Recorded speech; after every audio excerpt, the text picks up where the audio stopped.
मेरी आंख खुलती है और मैं देखता हूँ कि मैं एक बिलियनर विलन बॉस के शरीर में आ गया हूँ। इससे पहले कि मैं इस ढेर सारी दौलत का मजा ले पाता, विलन सिस्टम ने मेरे सपनों पर पानी फेर दिया। वह प्लेयर की किस्मत को स्कैन कर रहा था। तुम्हें प्रोटैगनिस्ट आगे बढ़ने के लिए एक सीढ़ी की तरह इस्तेमाल करेगा और यह सब तुम्हारे उस बेकार बेटे की वजह से होगा जिसे तुमने सिर पर चढ़ा रखा है। आखिर में तुम एक ब्रिज के नीचे बहुत बुरी मौत मरोगे। यह सुनकर मैं हॉस्पिटल के बेड पर लेटे उस बेवकूफ को देखता हूँ जो अभी भी चिल्ला रहा था। मेरे पापा केन स्टर्लिंग हैं। मैं पीछे घूमता हूँ और उसे 2 थप्पड़ मार देता हूँ। पूरे कमरे में सन्नाटा छा जाता है। तुमने पूरे स्टर्लिंग परिवार का नाम खराब किया है। डिंग। इस जिद्दी बेटे को थप्पड़ मारने से कहानी बदल गई है।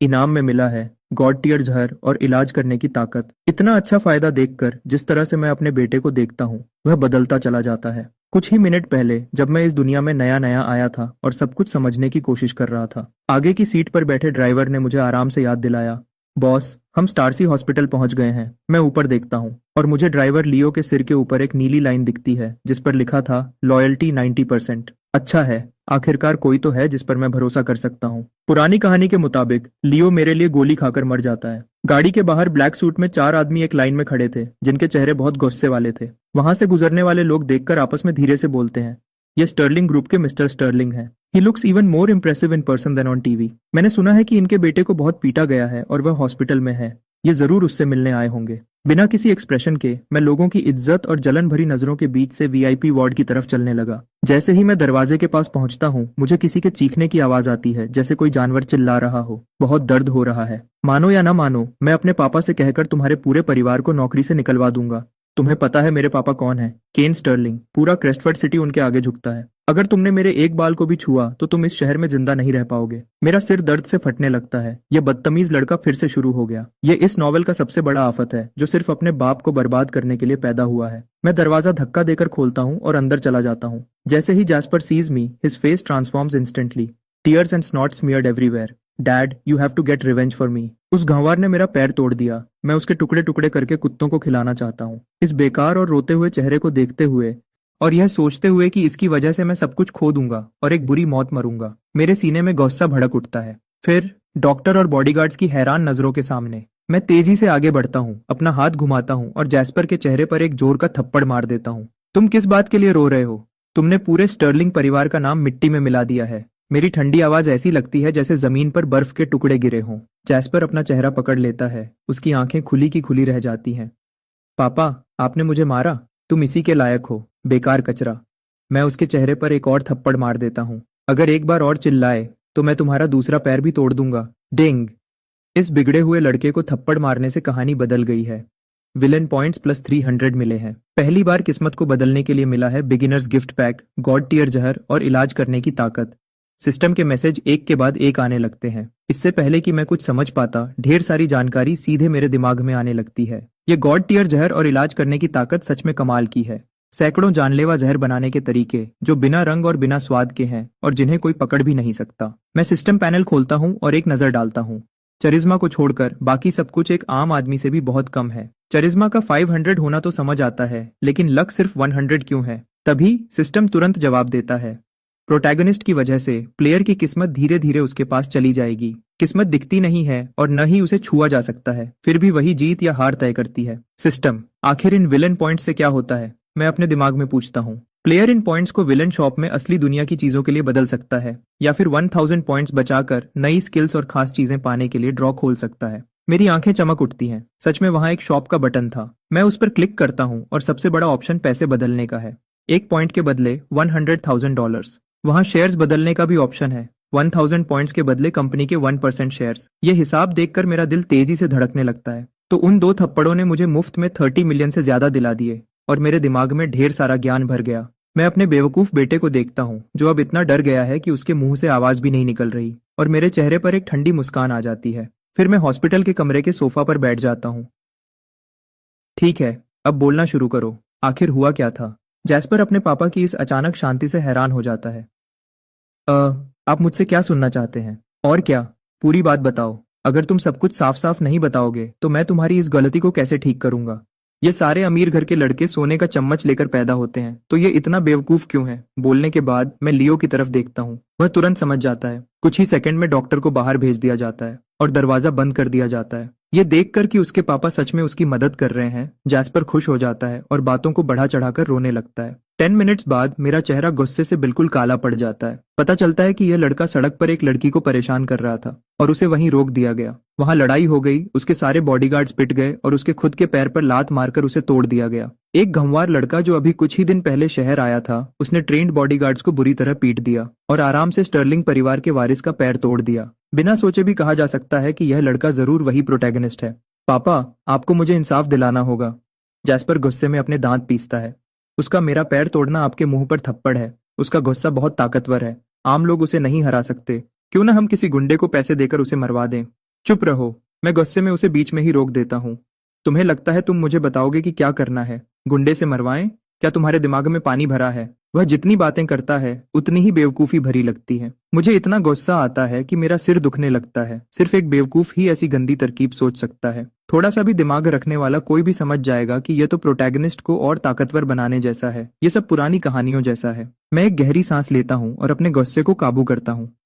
मैं इसे देख लूंगा। तुम बेड पर रहो और ठीक हो जाओ। बीच में मत आना। शुक्रिया पापा। जैस्पर मुस्कुरा देता है। मैं अपना हाथ हिलाता हूँ। अभी के लिए चुपचाप रहो। अगर तुमने मेरे पीछे कुछ भी करने की कोशिश की तो मैं खुद तुम्हारा दूसरा पैर तोड़ दूंगा। जैस्पर डर के मारे अपनी गर्दन झुका लेता है और न चाहते हुए भी हाँ कह देता है। लियो, इस फ्लोर के डॉक्टर को अंदर बुलाओ। बोलने के बाद मैं सोफा पर बैठकर आराम से इंतजार करने लगता हूँ। जल्दी ही लियो हेड डॉक्टर और 2 नर्सेस के साथ वापस आता है। मिस्टर स्टर्लिंग, आपने मुझे बुलाया? डॉक्टर की आवाज कांप रही थी। उसे डर था कि कहीं एक गलत शब्द उसे मुसीबत में न डाल दे। बिना अपनी आंखें खोले मैं एक बात कहता हूँ। इसका इलाज नियम के मुताबिक करो। इसकी किसी भी फालतू बात को मत मानना। डॉक्टर जल्दी जल्दी हाँ में सिर हिलाता है। उसके माथे पर ठंडा पसीना आ जाता है। उसने कभी नहीं सोचा था कि इतना अमीर और ताकतवर बाप ऐसी बात कहेगा। ठीक है लियो, चलो। रुकिए पापा, ये वही है, ये वही औरत है। मुझे जाता देखकर जैस्पर अचानक चिल्ला उठता है। मैं पीछे घूमकर देखता हूँ। जैस्पर डॉक्टर के पास खड़ी एक जवान नर्स की तरफ इशारा कर रहा था। मैं उसे ध्यान से देखता हूँ। वह लगभग 5 फीट 2 इंचेस की है और उसने व्हाइट नर्स की यूनिफॉर्म पहनी हुई है। उसके चेहरे पर कोई मास्क नहीं था। उसकी आईब्राउ सुंदर थी, थोड़ी तीखी थी और रंग बिल्कुल साफ गोरा था। यह रूप देखकर लगता है जैसे यह कोई हीरोइन हो। तुम्हारा पैर इसकी वजह से टूटा है। मेरी आवाज आम थी पर उसमें एक डर था। हाँ पापा, अगर यह राख भी बन जाए तब भी मैं इसे पहचान लूंगा। जैस्पर गुस्से में अपने दांत पीसता है। टीना वहां खड़ी रहती है और धीरे से आह भरती है। उसने आज आधी छुट्टी ली थी ताकि मॉल में शॉपिंग कर सके, लेकिन वहां उसे यह अमीर बिगड़ा हुआ लड़का मिल गया जो उसे परेशान करने लगा। अगर बाहर से आए एक जवान लड़के ने बीच में आकर मदद न की होती तो शायद वह बच नहीं पाती।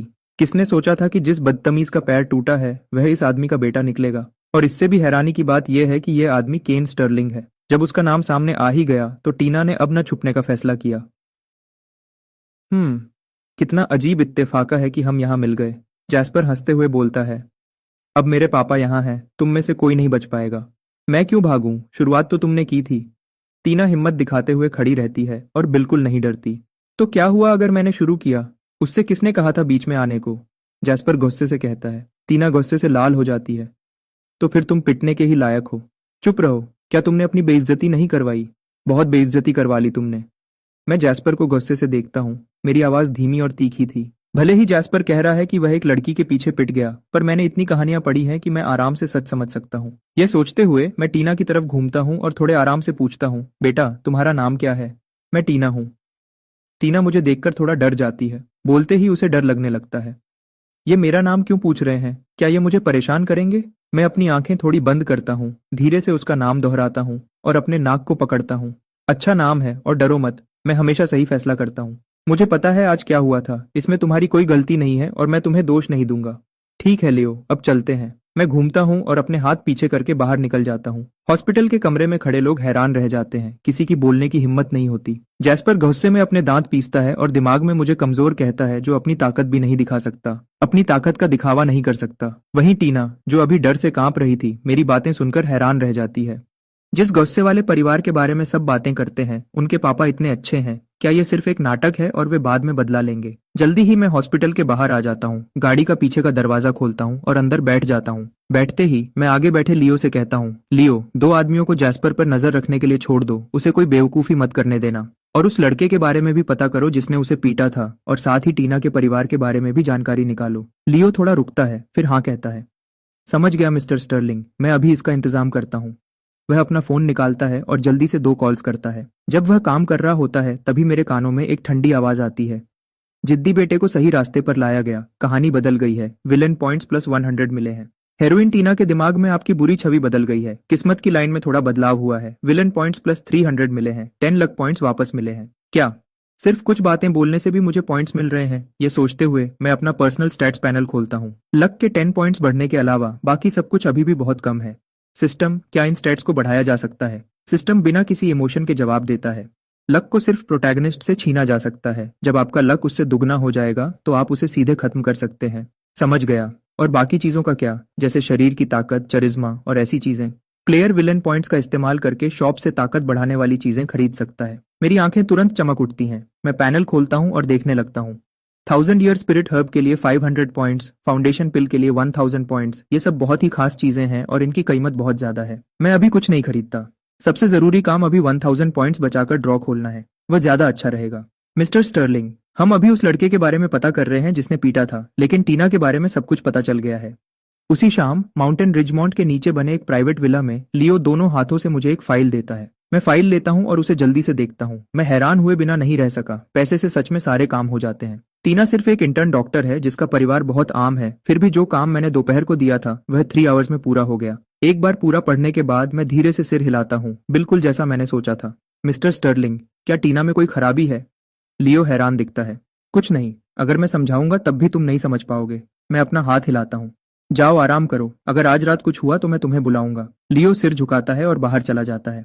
इस बड़े से लिविंग रूम में अब सिर्फ मैं अकेला बचा हूँ। मैं सोफा पर बैठते हुए धीरे से बोलता हूँ, तो वह उन हीरोइंस में से एक है। ऐसी कहानियों में कभी भी सिर्फ एक हीरोइन नहीं होती। फाइल से पता चलता है कि टीना एक पुराने इलाज करने वाले परिवार से है और उसके दादा का क्रेस्टफर्ड सिटी में बड़ा नाम है। इसका मतलब मैं पक्का कह सकता हूँ कि हीरो एक छोटे गांव का डॉक्टर बनकर आया है। पुरानी कहानियों की तरह वह किसी छोटे से गांव से अचानक आता है, किसी रिश्तेदार से मिलने या फिर रिश्ता तोड़ने के लिए, और रास्ते में एक सुंदर लड़की को बचा लेता है। तभी तो सिस्टम ने मुझे गॉड टियर जहर और इलाज करने की ताकत दी है। इसका मतलब मुझे एक बड़े डॉक्टर से लड़ने के लिए तैयार किया जा रहा है। मजेदार है। मेरे चेहरे पर एक मुस्कान आ जाती है। सिर्फ उसकी सोच बदलने से मुझे 300 पॉइंट्स मिल गए। अगर मैंने सच में उसे अपना बना लिया तो क्या होगा? इसी बीच टीना अभी अभी स्टारसी हॉस्पिटल से अपनी ड्यूटी खत्म करके निकली है और वह बहुत थक चुकी है। लूकस, टीना बस आती ही होगी। डोनोवन फैमिली क्लिनिक के अंदर डॉक्टर मास्टर डोनोवन अपनी कुर्सी पर सीधे बैठे हैं। टीना ने अभी अपनी गाड़ी पार्क की ही थी कि उसे अंदर से अपने दादाजी की बहुत ही प्यार भरी आवाज सुनाई दी। दादाजी आज इतने प्यार से क्यों बात कर रहे हैं? आखिर अंदर कौन आया है?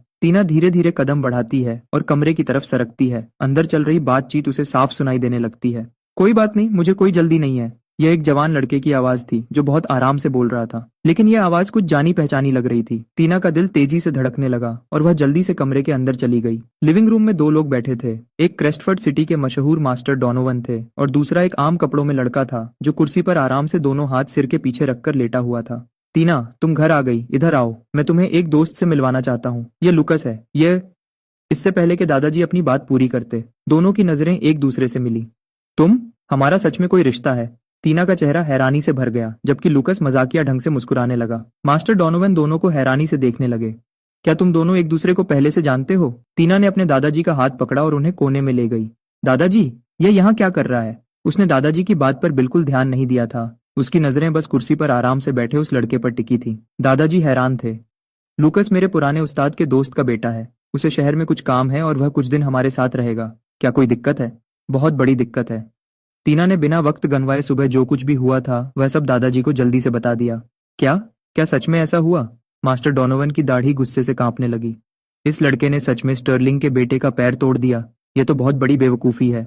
मैंने इसे अपनी आंखों से देखा है। अगर यकीन नहीं है तो इसी से पूछ लो। टीना ने काउच की तरफ इशारा किया। मास्टर डोनोवन घबराते हुए लूकस की तरफ घूमे। लूकस ने बिना किसी डर के आराम से कहा, पूछने की जरूरत नहीं है, मैंने सब सुन लिया।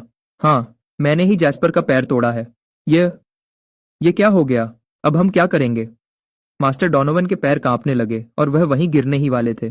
लूकस, स्टर्लिंग परिवार से पंगा लेना ठीक नहीं है। मैं तुम्हें नहीं बचा पाऊंगा। तुम कुछ वक्त के लिए क्रेस्टफर्ड से बाहर क्यों नहीं चले जाते? लूकस हंसा और बोला, मास्टर डोनोवन, आप बहुत ज्यादा चिंता कर रहे हैं। वह बस एक बिगड़ा हुआ लड़का है जो सिर्फ शराब, जुआ और लड़कियों के पीछे भागना जानता है। स्टर्लिंग परिवार चाहे जितना भी ताकतवर हो, वह मेरा बाल भी बांका नहीं कर सकते। और अगर वह मुझे ढूंढते हुए आए तो मैं आपको इसमें नहीं घसीटूंगा।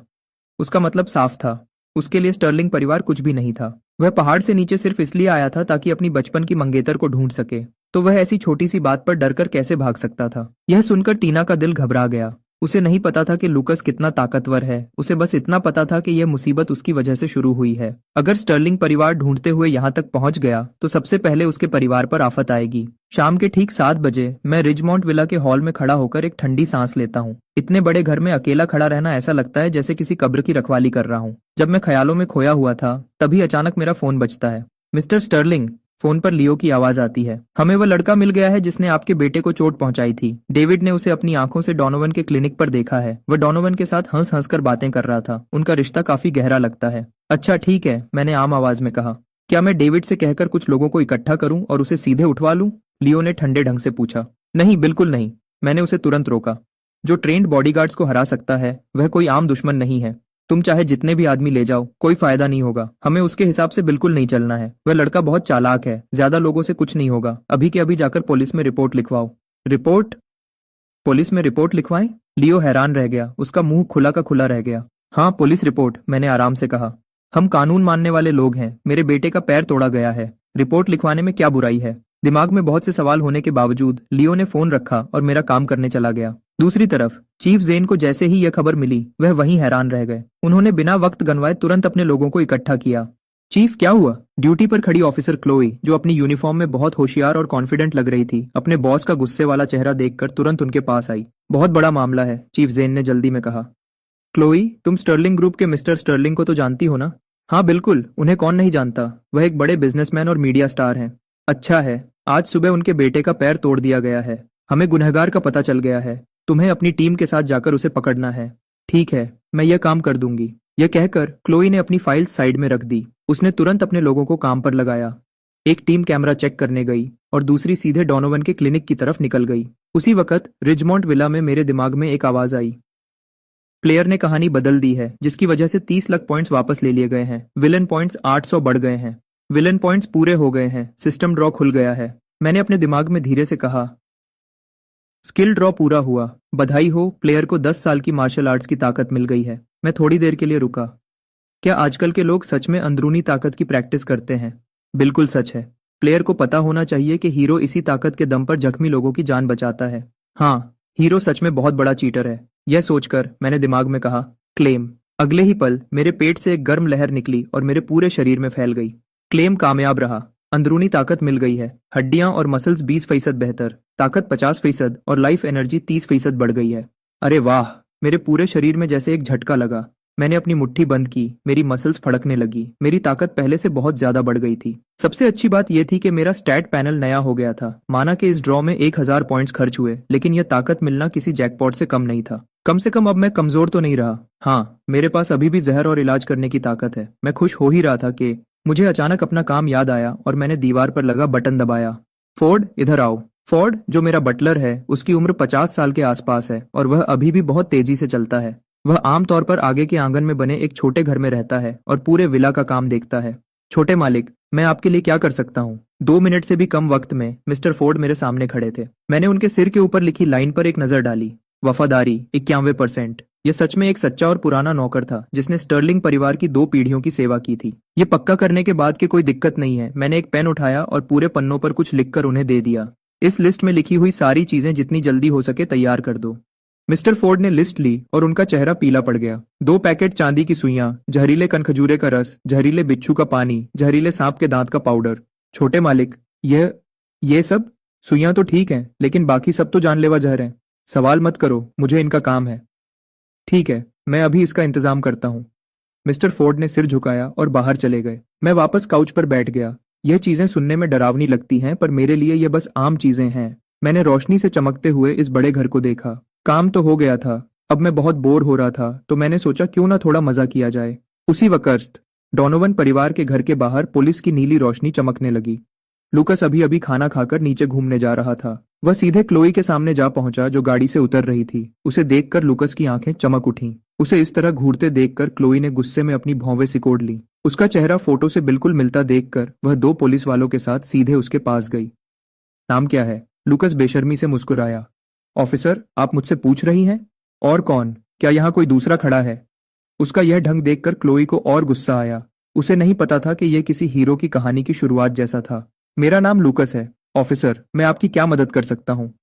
किसी ने तुम्हारे खिलाफ मारपीट की रिपोर्ट लिखवाई है। हमारे साथ चलो, तुमसे पूछताछ करनी है। लूकस हैरान रह गया। ये क्या? इससे पहले कि वह अपनी बात पूरी करता, दोनों पुलिस वाले दोनों तरफ से आगे बढ़े। रुकिए ऑफिसर, क्या आपको पक्का पता है कि मैं ही वह आदमी हूँ? उसे लगा कि कुछ गड़बड़ है और उसके चेहरे पर हैरानी साफ दिखने लगी। क्या तुम्हारा दिमाग खराब है? क्या तुम्हें नहीं पता तुमने क्या किया है? हमारे साथ चलो।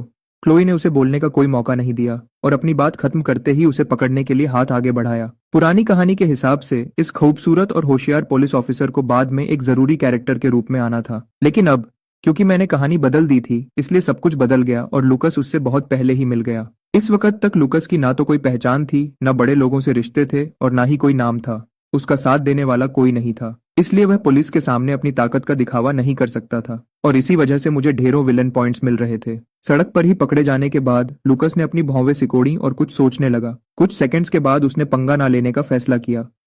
पुलिस वालों को परेशान करने की जरूरत नहीं है, मैं खुद चलूंगा। क्या लूकस को पकड़ कर ले गए? मास्टर डोनोवन यह खबर सुनकर अपनी कुर्सी से खड़े हो गए। हाँ दादाजी, टीना ने जल्दी से कहा। मैं बस शॉपिंग के लिए निकलने ही वाली थी कि मैंने देखा पुलिस ने उसे रोका और अपने साथ ले गई। ऐसा कैसे हो सकता है? मास्टर डोनोवन घबरा गए। टीना, जल्दी करो, मेरे साथ अभी पुलिस स्टेशन चलो। टीना को यह थोड़ा ज्यादा लगा, पर थोड़ा सोचकर उसने हाँ कह दिया। क्लोई ने लूकस को पकड़ लिया है, यह खबर हवा की तरह फैल गई। कुछ ही मिनट्स में चीफ जेन को भी पता चल गया। मामले को संभालने के लिए उन्होंने तुरंत लियो को फोन किया। मैं इतना बोर हो रहा था कि दीवार की दरारें गिन रहा था। जैसे ही मैंने यह सुना, मैं तुरंत खुश हो गया। मैंने बिना वक्त गंवाए लियो को फोन किया और हम सीधे पुलिस स्टेशन की तरफ निकल गए। जैसे ही गाड़ी का दरवाजा खुला, कुछ जवान पुलिस वाले मेरे पास आए और बोले, नमस्ते मिस्टर स्टर्लिंग। हाँ, आप सभी की मेहनत के लिए शुक्रिया। मैंने आम आवाज में हाथ हिलाया। यह देखकर पुलिस वाले हैरान रह गए। इतना बड़ा आदमी होने के बावजूद उनमें बिल्कुल घमंड नहीं था। मिस्टर स्टर्लिंग, कृपया इस तरफ आइए। एक ऑफिसर ने जल्दी से रास्ता दिखाया। यह देखकर मैं और लियो आराम से उनके पीछे चलने लगे। तो तुम मान रहे हो कि यह तुमने किया है? लूकस मुस्कुराया और बोला, मना करने से क्या होगा? मैंने किया है तो मैं मानता हूँ। क्लोई गुस्से में अपने दांत पीसने लगी। इस लड़के ने किसी को बचाने के लिए मारपीट की थी, लेकिन उसने बहुत बुरी तरह मारा था और अब वह ऐसे दिखा रहा था जैसे उसे कोई परवाह ही नहीं है। उसका यह ढंग देखकर क्लोई का खून खौल उठा। तभी मैंने इंटेरोगेशन रूम का दरवाजा खोला और अंदर गया। जैसे ही मेरी नजर क्लोई के चेहरे पर पड़ी, मेरा दिल एक पल के लिए रुक गया। इस ऑफिसर का रंग बहुत साफ था, चेहरा किसी तस्वीर जैसा खूबसूरत था और फिगर बहुत ही शानदार था। पुलिस वालों में वह सबसे अलग और बेहद खूबसूरत थी और सबसे जरूरी बात यह थी कि वह हीरो से सवाल जवाब कर रही थी। अरे यार, क्या ये कोई हीरो की खास लड़की नहीं लग रही? मुझसे गलती से हीरो को एक और लड़की से मिलवाना हो गया। मैं टीना से विलेन पॉइंट्स लेने में इतना खोया हुआ था कि भूल ही गया कि ऐसी कहानियों में हमेशा एक खूबसूरत पुलिस वाली होती है। अगर मुझे पहले पता होता तो मैं 10,000 पॉइंट्स के लिए भी पुलिस को नहीं बुलाता। सिस्टम, इस लड़के की किस्मत आखिर कितनी मजबूत है। मैं अंदर ही अंदर चिल्लाया। टारगेट को स्कैन किया जा रहा है। नाम लूकस लेन, लक पॉइंट्स 3,753 पॉइंट्स। पक्का हो गया है कि यही हीरो है। ये देखकर मैं हैरान रह गया। 3,700 से ज्यादा। मेरे पास तो इसका एक हिस्सा भी नहीं है। मैंने हार मान ली। मैं पूरी तरह हार गया। जैसे ही क्लोई ने मुझे अंदर आते देखा, वह और उसके साथी सीधे खड़े हो गए। क्या आप मिस्टर स्टर्लिंग हैं? हाँ, मैं ही हूँ। मेरा लूकस को देखने का बिल्कुल मन नहीं था, इसलिए मैं सीधे क्लोई की तरफ घूमा। ऑफिसर क्लोई, आपको पता है ना मैं यहाँ क्यों आया हूँ? हाँ, समझ गई। क्लोई ने सिर हिलाया। मिस्टर स्टर्लिंग, क्या हम कहीं और चलकर बात कर सकते हैं? हाँ बिल्कुल। मुझे तुरंत हाँ कहते देख क्लोई थोड़ा आराम से बात करने लगी। वह मुझे एक ऑफिस में ले गई। मैंने बिना किसी हिचकिचाहट की कुर्सी खींची और उसके सामने बैठ गया। मिस्टर स्टर्लिंग, हमें पता चल गया है कि आज सुबह क्या हुआ था। शुरुआत आपके बेटे की तरफ से ही हुई थी। क्लोई ने जो कुछ भी पता चला था वह सब बताया। बस यही बात थी। मिस्टर स्टर्लिंग, अब आप इस मामले को कैसे सुलझाना चाहते हैं? अपनी बात खत्म करके क्लोई ने चुपके से मेरी तरफ देखा, जैसे वह देखना चाहती हो कि मेरा क्या रिएक्शन है। कमरे में थोड़ी देर खामोशी रही, फिर मैंने धीरे से कहा, आपने जो पता लगाया है वह बिल्कुल सही है और मेरा चेहरा मत देखिए। कानून के हिसाब से जो सही है वही कीजिए। मैं कानून मानने वाला आदमी हूँ, मुझे बस इंसाफ चाहिए। यह सुनकर क्लोई थोड़ी हैरान हुई। मामला उतना बड़ा नहीं था और क्रेस्टफर्ड सिटी में मेरी पहचान को देखते हुए इसे दबाना बहुत आसान था। यह सोचकर क्लोई ने कहा, मेरे हिसाब से सबसे अच्छा तरीका यह है कि दोनों पक्ष आमने सामने बैठकर बात कर लें। अगर आपस में मामला सुलझ जाए तो सबसे आसान होगा। मेरे चेहरे पर एक मुस्कुराहट आई और मैं हंस पड़ा। ऑफिसर क्लोई, आप ही बताइए, हम आपस में कैसे बात करेंगे? क्या मैं एक बड़ा होकर उस लड़के के साथ बैठकर पैसे के बारे में बात करूं? क्लोई चुप हो गई। सही बात थी, इतने अमीर आदमी को लूकस के पैसों से क्या लेना देना होगा। ठीक है, अब इस बारे में और बात नहीं करते। मैं सीधे खड़ा हो गया। अब इस मामले को मेरा लॉयर देखेगा। क्लोई को चुप देखकर मैं वहां से जाने लगा। लूकस जैसे लड़के को कुछ दिन के लिए जेल में रखना ही मेरे लिए सुकून की बात थी। तो बस यही बात है। मुझे कुछ और काम भी हैं, इसलिए मैं चलता हूँ। आज के लिए शुक्रिया। मैंने बहुत ही प्यार से अपना हाथ आगे बढ़ाया। नहीं नहीं, ये तो हमारा फर्ज है। क्लोई थोड़ी हैरान हुई और उसने मुझसे हाथ मिलाया। उस वक्त मैंने महसूस किया कि उसका हाथ कितना ठंडा और नरम था, कितना अजीब था। वह मुझे अपने ड्राइवर के साथ स्टेशन से जाते हुए देख रही थी। क्लोई हैरान थी।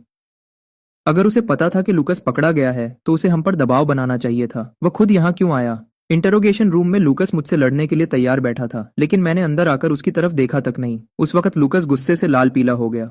एक दिन मैं पूरे स्टर्लिंग परिवार को अपने आगे घुटने टेकने पर मजबूर कर दूंगा। किसी मर्द के लिए इग्नोर किया जाना सबसे बड़ी बेइज्जती होती है, और इस बात ने उसके अंदर गुस्से की आग भड़काई थी। स्टेशन के बाहर मैं अभी गया नहीं था, तभी एक आम सी गाड़ी वहां आकर रुकी। उसमें से दो लोग उतरे और मैंने उनमें से एक को पहचान लिया।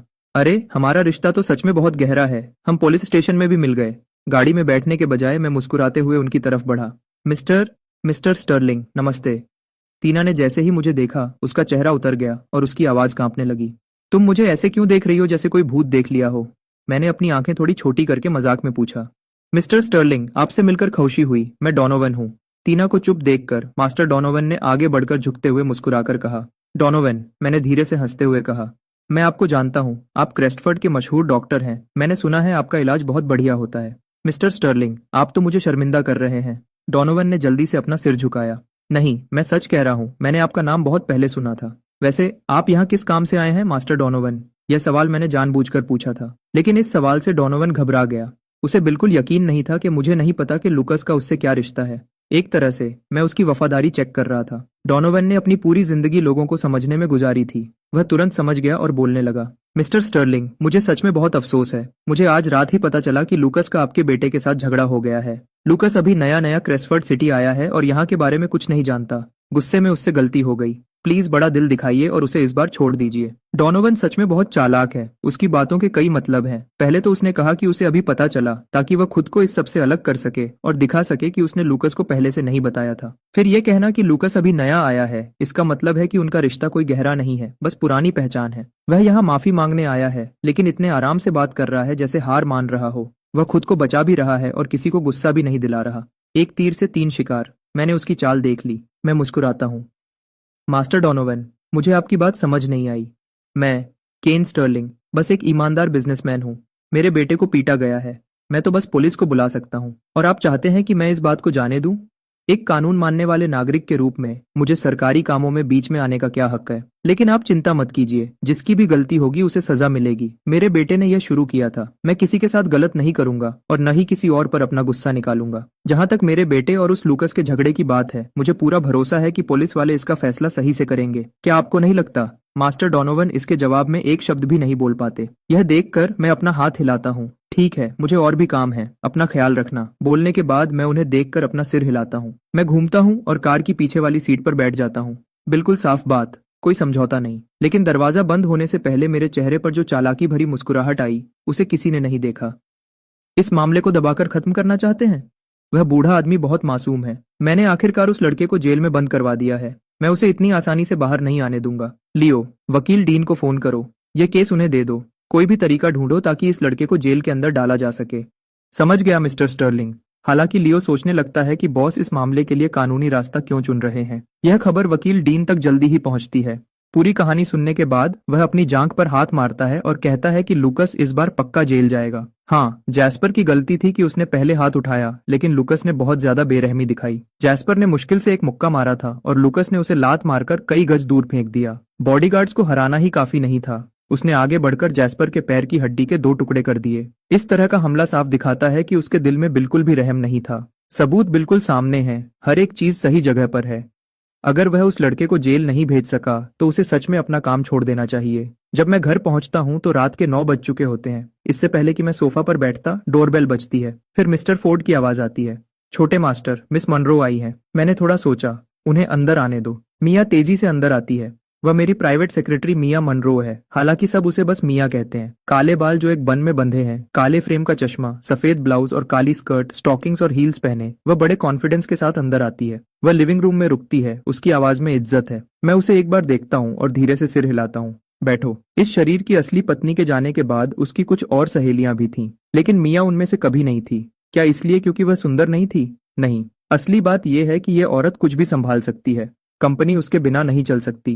केन स्टर्लिंग चाहे कितना भी लापरवाह क्यों न हो, वह थोड़ी देर के मजे के लिए अपने सबसे बड़े सहारे को खराब नहीं करता। मिस्टर स्टर्लिंग, मैं आपको कल के स्केड्यूल और बाकी कामों के बारे में बता देती हूँ। मैं सिर हिलाता हूँ। आज की मीटिंग कामों की वजह से आगे बढ़ा दी गई थी। अब वह कल सुबह 10 बजे होगी। साथ ही सलीवन कॉर्पोरेशन के मिस्टर सलीवन ने आपको कल शाम 5 बजे इंपीरियल होटल में डिनर पर बुलाया है ताकि पार्टनरशिप के बारे में बात की जा सके। यह रहा स्केड्यूल। क्या आप देखना चाहेंगे? वह मुझे एक कागज देती है। मैं थोड़ा थका हुआ हाथ हिलाता हूँ। जरूरत नहीं है, बस सब ठीक से तैयार कर लो। जी mister Sterling, west city development project की एक फाइल भी है। वह मुझे काम के बारे में बताती रहती है और लगभग 1 घंटे बाद वहां से जाती है। और इस तरह इस नई दुनिया में आने के बाद सीईओ के रूप में मेरा पहला दिन आखिरकार खत्म होता है। अगली सुबह मैं बिल्कुल सही समय पर कंपनी पहुंचता हूं, सब कुछ ठीक करने के लिए तैयार। इस बीच पुलिस स्टेशन में रात बिताने के बाद लुकस को पता चलता है कि वह सच में जेल जा सकता है। वह हैरान रह जाता है। सुबह सुबह वकील डीन आता है और 2 आरोप बताता है, जरूरत से ज्यादा बचाव और जानबूझकर हमला करना। दोनों मिलाकर कम से कम 2 से 3 साल की जेल हो सकती है। लुकस की आंखें ठंडी हो जाती हैं। स्टर्लिंग परिवार के खिलाफ दुश्मनी अब उसके दिल में बैठ गई है, लेकिन वह चाहे जितना भी गुस्सा करे, उसे अभी बाहर निकलने का कोई रास्ता नहीं दिख रहा। लुकस, मुझे सच में बहुत अफसोस है। मास्टर डोनोवन का चेहरा पछतावे से भरा है। यह आपकी गलती नहीं है। मैंने हालात को गलत समझा। लुकस इस बात को टाल देता है, लेकिन अंदर से वह बिल्कुल ठीक नहीं है। स्टर्लिंग परिवार मुझे जेल भेजना चाहता है। ऐसा नहीं हो सकता।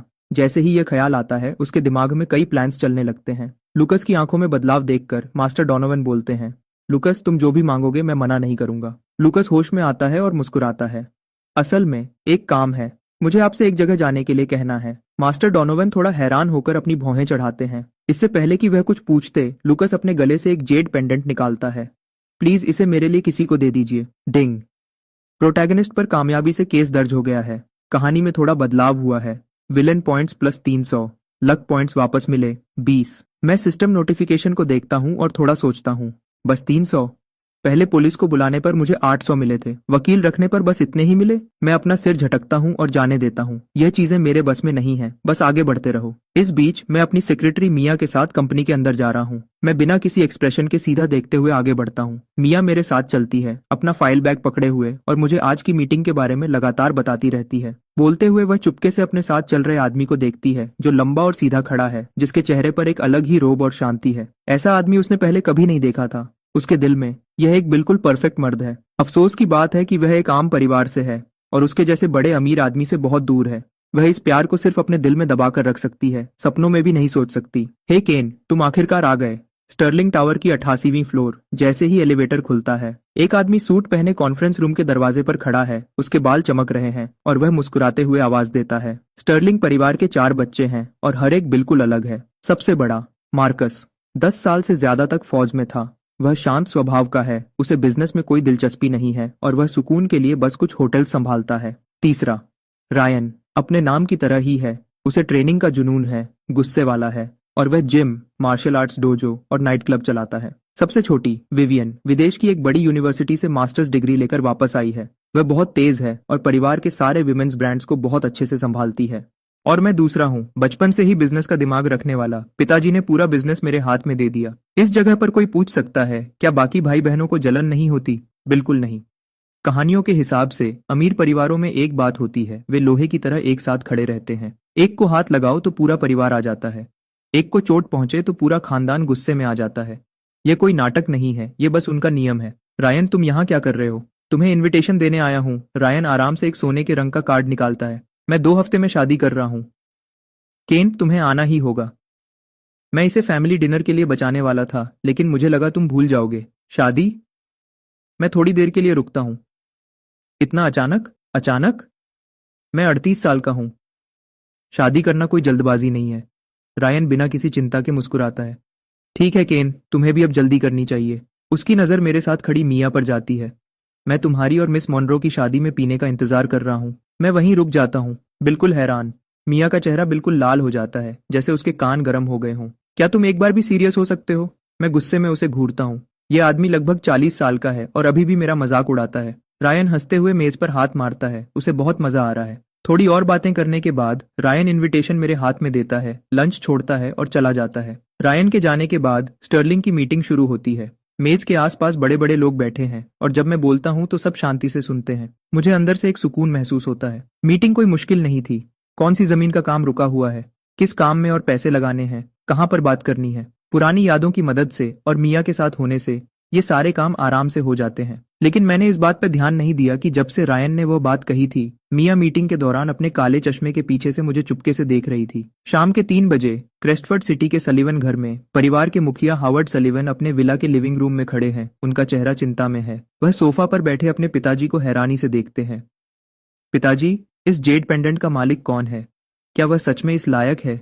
क्या उसके लिए स्टर्लिंग परिवार से दुश्मनी लेना सही है? यह सही है या नहीं, यह तय करना मेरा काम नहीं है। बूढ़े मिस्टर सलीवन धीरे से अपने हाथ में जेड पेंडेंट को घुमाते हैं। इसका आकार अजीब है, समझ नहीं आता। उनकी आवाज धीमी है लेकिन पक्की है। यह एक वादा है जो मैंने बहुत पहले किया था। जब मैं मुश्किल में था और दुश्मनों से भाग रहा था, तब उस लड़के के गुरु ने मेरी जान बचाई थी। फिर भी आप अकेले ही एलेना की शादी किसी भी अनजान लड़के से करने का फैसला नहीं कर सकते, है ना? हावर्ड आह भरता है। अगर एलेना को पता चला तो वह पूरा घर सिर पर उठा लेगी। घर सिर पर उठा लेगी? इसमें क्या गलत है? बूढ़े मिस्टर सलीवन गुस्से में कहते हैं। उस आदमी के चेले की मंगेतर बनना उसकी खुशकिस्मती है। लोग ऐसी किस्मत के लिए तरसते हैं। उसे किस बात की शिकायत है? दादाजी, पिताजी, आप दोनों किस बारे में बात कर रहे हैं? एक साफ और प्यारी आवाज अचानक बीच में आती है। एक लड़की सुंदर ड्रेस पहने अंदर आती है। एलेना सलीवन, हावर्ड की अकेली बेटी, 24 साल की, 5 फुट 5 इंच लंबी, काले सीधे बाल जो उसके कंधों पर घिर रहे हैं और एक शांत सुंदर चेहरा जिसे देखकर कोई अपनी नजर नहीं हटा सकता। एलेना, तुम यहाँ कैसे आई? उसे दरवाजे पर देखकर हावर्ड वहीं रुक जाता है। उसने इस बारे में उसे एक शब्द भी नहीं बताया था। मैं यहाँ कुछ फाइल्स भूल गई थी, उन्हें लेने आई हूँ, एलेना कहती है। कि नजर अपने पिताजी पर जाती है। पिताजी, मैंने अभी मंगेतर के बारे में कुछ सुना। वह अजीब लगा। हावर्ड और ज्यादा परेशान हो जाता है। उसकी उंगलियां अपने आप उसकी पैंट्स को छूने लगती हैं। थोड़ी देर के लिए छुपा सकते हैं, हमेशा के लिए नहीं। जब उसने सुन ही लिया है तो सब बता देना चाहिए। बूढ़े मिस्टर सलीवन अपना हाथ हिलाते हैं। उनकी आवाज पक्की है। बचपन की तय की गई शादी एक गुस्से वाली लड़की के साथ। यह कहानी बहुत पुरानी है। कहानियों के हिसाब से यह शांत फीमेल सीईओ इसे कभी मंजूर नहीं करेगी। इसके बाद बूढ़े मिस्टर सलीवन प्रोटैगनिस्ट को कंपनी में काम पर रख लेंगे, उसे ड्राइवर या पर्सनल बॉडीगार्ड बना देंगे। फिर प्रोटैगनिस्ट अपनी ताकत से बार बार उसकी जान बचाएगा और वह गुस्से वाली लड़की धीरे धीरे उससे प्यार करने लगेगी। और वैसा ही हुआ। जैसे ही एलेना ने यह सुना, वह गुस्से में आ गई। मैं घर नहीं आ रही हूँ। वह अपनी फाइल्स पकड़ती है और बाहर चली जाती है। दरवाजा बहुत जोर से बंद होता है। बूढ़े मिस्टर सलीवन आह भरते हैं। हावर्ड बस मुस्कुराते हुए अपना सिर हिला सकता है। लेकिन बूढ़े मिस्टर सलीवन दिल से जानते हैं, वक्त आने पर उनकी पोती को उस लड़के से प्यार हो ही जाएगा। मियाँ, हमारे पास कितना कैश बचा है? डिनर पर बिजनेस की बात करना बहुत पहले से चला आ रहा है। इसलिए मियाँ ने स्टर्लिंग और सलीवन की मीटिंग शाम के 5 बजे रखी, लगभग 6 बिलियन के आसपास। मैं अपनी ठोड़ी पर हाथ फेरता हूँ और सिर हिलाता हूँ। इतना काफी है। मिस्टर स्टर्लिंग, क्या आपको इन पैसों की जरूरत है? अगर हाँ, तो मैं अभी ट्रांसफर का इंतजाम कर सकती हूँ। जरूरत नहीं है, बस ऐसे ही पूछ रहा था। जाओ मीटिंग की तैयारी करो। मेरे लिए अभी परिवार का बिजनेस संभालना ही काफी है। किसी और काम में क्यों पड़ना? प्रोटैगनिस्ट को धोखा देने से ज्यादा जल्दी पैसा किसी और काम में नहीं बनता। शाम के 5 बजे मैं मिया के साथ सीधा इंपीरियल होटल जाता हूँ। जैसे ही हम पहुंचते हैं, एक सूट पहना आदमी तेजी से आगे आता है। हेलो मिस्टर स्टर्लिंग, मैं यहाँ का मैनेजर हूँ, मैनेजर ग्लेन। मिस्टर सलीवन पहले से ही प्राइवेट रूम में इंतजार कर रहे हैं। आगे चलो। वे रास्ता पार करते हैं और जल्दी ही सबसे ऊपर वाले प्राइवेट रूम में पहुंच जाते हैं। हाँ हाँ, मिस्टर स्टर्लिंग आ गए। आइए आइए। Hello uncle Stirling. ओह, क्या यह एलेना है? मैं उसे ऊपर से नीचे तक देखता हूँ। तुम कितनी लंबी हो गई हो। चलो मैं तुम्हें गले लगा लूं। ये शब्द मेरे मुंह से निकलने ही वाले थे, लेकिन मैंने खुद को सही समय पर रोक लिया। दोनों परिवार क्रेसफर्ड के सबसे बड़े अमीर हैं, इसलिए वे एक दूसरे को जानते हैं। रिश्ता बहुत गहरा नहीं है, लेकिन बुरा भी नहीं है। सलीवन का असली बिजनेस घर के सामान बनाना है और इस काम में उनका बड़ा नाम है। यह पार्टनरशिप एक जमीन के टुकड़े को लेकर है। मामला थोड़ा उलझ गया था। सलीवन जमीन के काम में हाथ नहीं डालते। उनका ज्यादा पैसा सामान बनाने में लगा है, लेकिन उनकी पहचान बहुत दूर तक है। इसलिए दोनों परिवारों ने मिलकर जमीन लेने का फैसला किया, जिसमें स्टर्लिंग काम संभालेंगे। सलीवन कोई पैसा नहीं लगाएंगे, बस अपना हिस्सा लेंगे। ड्राइवर और बॉडीगार्ड्स के अलावा सलीवन परिवार से 3 लोग आए थे। हावर्ड, उनकी बेटी एलेना और उनकी एक सेक्रेटरी। जैसे ही मेरी नजर एलेना पर पड़ती है, मैं एक सेकंड के लिए रुक जाता हूँ। ये लड़की बहुत ही सुंदर है, लेकिन उसकी आंखें ठंडी झील की तरह शांत हैं, बिल्कुल एक गुस्से वाली सीईओ जैसी। पहले एक नरम दिल नर्स थी, फिर एक गुस्से वाली पुलिस वाली, और अब यह लड़की आई है। कहीं ये भी कोई हीरोइन तो नहीं है? जब तक किसी हीरोइन का रिश्ता प्रोटैगनिस्ट के साथ गहरा नहीं होता, तब तक विलन को फायदा नहीं मिलता। वह अभी बस एक आम लड़की लग रही है, इसलिए मैं सीधे नहीं जान सकता कि हीरोइन कौन है, बस अंदाजा लगा सकता हूँ। अभी के लिए एलेना सही लग रही है, लेकिन मैं पक्का नहीं कह सकता। दोनों बॉस ऊपर ऊपर से अच्छी बातें करते हैं, जबकि मिया और लिली नाम की सेक्रेटरी बाकी कामों को संभालती है। मिस्टर स्टर्लिंग, मैंने सुना कि कल आपके बेटे का किसी से झगड़ा हो गया था और वह हॉस्पिटल में है। क्या ये सच है? इससे पहले कि कोई खाना शुरू करे, हावर्ड बात को जांचने के लिए बोलते हैं। हाँ, ऐसा ही कुछ हुआ था। मेरे बेटे की गलती पहले थी, लेकिन दूसरी तरफ वाले ने बहुत जोर से मारा, सीधा नाजुक जगह पर। मैं इसे ऐसे ही नहीं छोड़ सकता था। मैंने पुलिस को बता दिया है। वह लड़का अभी जेल में है। हीरोइन एलेना की सोच प्लेयर के बारे में बदल गई है। Villain points plus 100, luck points plus 10। मैं अपनी भौं चढ़ाता हूँ। ये क्या है? बस कुछ बातों से ही उसकी सोच बदल गई। मैं अपने आप मेरे साथ बैठी एलेना को देखता हूँ और वह भी मुझे ही देख रही होती है। हम दोनों की आंखें मिलती हैं। अजीब बात है कि उसके गाल थोड़े लाल हो गए। कुछ अजीब महसूस करते हुए वह जल्दी से बात को संभालती है। अंकल स्टर्लिंग, मैंने हमेशा सुना था कि आपने अपने बेटे को बहुत बिगाड़ रखा है और उसे कुछ भी करने देते हैं, लेकिन आज आपको देखकर लगता है कि वह सब बस अफवाहें थीं। हाँ हाँ एलेना, तुम्हें बात करना अच्छे से आता है। मैं हंसता हूँ, लेकिन तुम थोड़ी गलत हो। असल में वे अफवाहें पूरी तरह झूठ नहीं है। इस जगह पर मेरा चेहरा सीरियस हो जाता है। जब मैं जवान था, मेरा पूरा ध्यान बिजनेस पर था। मेरे पास बच्चों के लिए वक्त नहीं था। जैस्पर का आधा गुस्सा मेरी वजह से ही है, क्योंकि मैंने उसे बिगाड़ा है। लेकिन पिछले कुछ सालों में मुझे समझ आया है, अब से मुझे उसे सुधारना होगा। मैं उसे फिर से ऐसी परेशानी खड़ी नहीं करने दे सकता। मैं सच बोलता हुआ लगता हूँ, लेकिन अंदर ही अंदर सोचता हूँ, क्या इससे मुझे थोड़े और विलन पॉइंट्स मिलेंगे? इसका असर सिर्फ एलेना पर ही नहीं होता। उसके पिताजी हावर्ड भी हैरान रह जाते हैं, और मिया भी, जो उनकी सेक्रेटरी से बात कर रही थी, घूमकर मुझे देखने लगती है। डिंग! हीरोइन एलेना की सोच प्लेयर के बारे में कामयाबी से बदल गई है। Villain points plus 300, luck points plus 20। डिंग! खास आदमी हावर्ड सलिवन की सोच प्लेयर के बारे में कामयाबी से बदल गई है। Villain points plus 200, luck points plus 10। Villain points पूरे हो गए हैं। अब आप इनाम निकाल सकते हैं। क्या मैं सच में निकाल सकता हूँ? रुको, क्या हावर्ड भी इसमें आता है? वह किस तरह का आदमी है? मेरा दिल तेजी से धड़कने लगता है। सिस्टम में खास आदमी शब्द देखकर मुझे समझ आता है, वह शायद ऐसा कैरेक्टर है जो असली कहानी में लूकस की मदद करता, इसलिए उसे खास आदमी माना गया है। ऐसे लोगों के साथ जब तक मैं उनकी सोच अपने बारे में बदलता रहूंगा, मैं फायदा लेता रहूंगा। ये सोचकर मैं लगभग मेज पर हाथ मारने ही वाला था। अगर मुझे पहले पता होता तो मैं और ज्यादा कोशिश करता। स्किल मिल गई है। लड़ने की ताकत सबसे ऊपर पहुंच गई है। मैं अपनी ताकत बढ़ाने के तरीके ढूंढ रहा था। जैसे ही मैंने लड़ने की ताकत देखी, मैंने बिना सोचे तुरंत हाँ कर दिया। मैक्स लेवल कॉम्बैट स्किल्स के साथ मेरे दिमाग में अचानक बहुत सारा ज्ञान भर जाता है। मैं अभी उस वक्त से कहीं ज्यादा ताकतवर हूं जब मैं सिर्फ चुपचाप अपनी अंदर की ताकत बढ़ा रहा था। मिस्टर स्टर्लिंग, आजकल आप जिंदगी का कौन सा सच समझने की कोशिश कर रहे हैं? बहुत दिनों बाद मिले हैं और आपका पूरा अंदाज ही बदला हुआ लग रहा है। हावर्ड उस बॉटल को लेता है जो सर्वर अभी लाया था और खुद मेरे ग्लास में वाइन डालता है। मैं बिना किसी हिचकिचाहट के ग्लास लेने के लिए अपना हाथ आगे बढ़ाता हूँ। हम दोनों एक एक छोटा घूंट लेते हैं और आपस में थोड़ी इधर उधर की बातें करते हैं। जब सारा खाना आ जाता है तो हावर्ड अपना कांटा नीचे रखता है और उसकी आवाज बदल जाती है।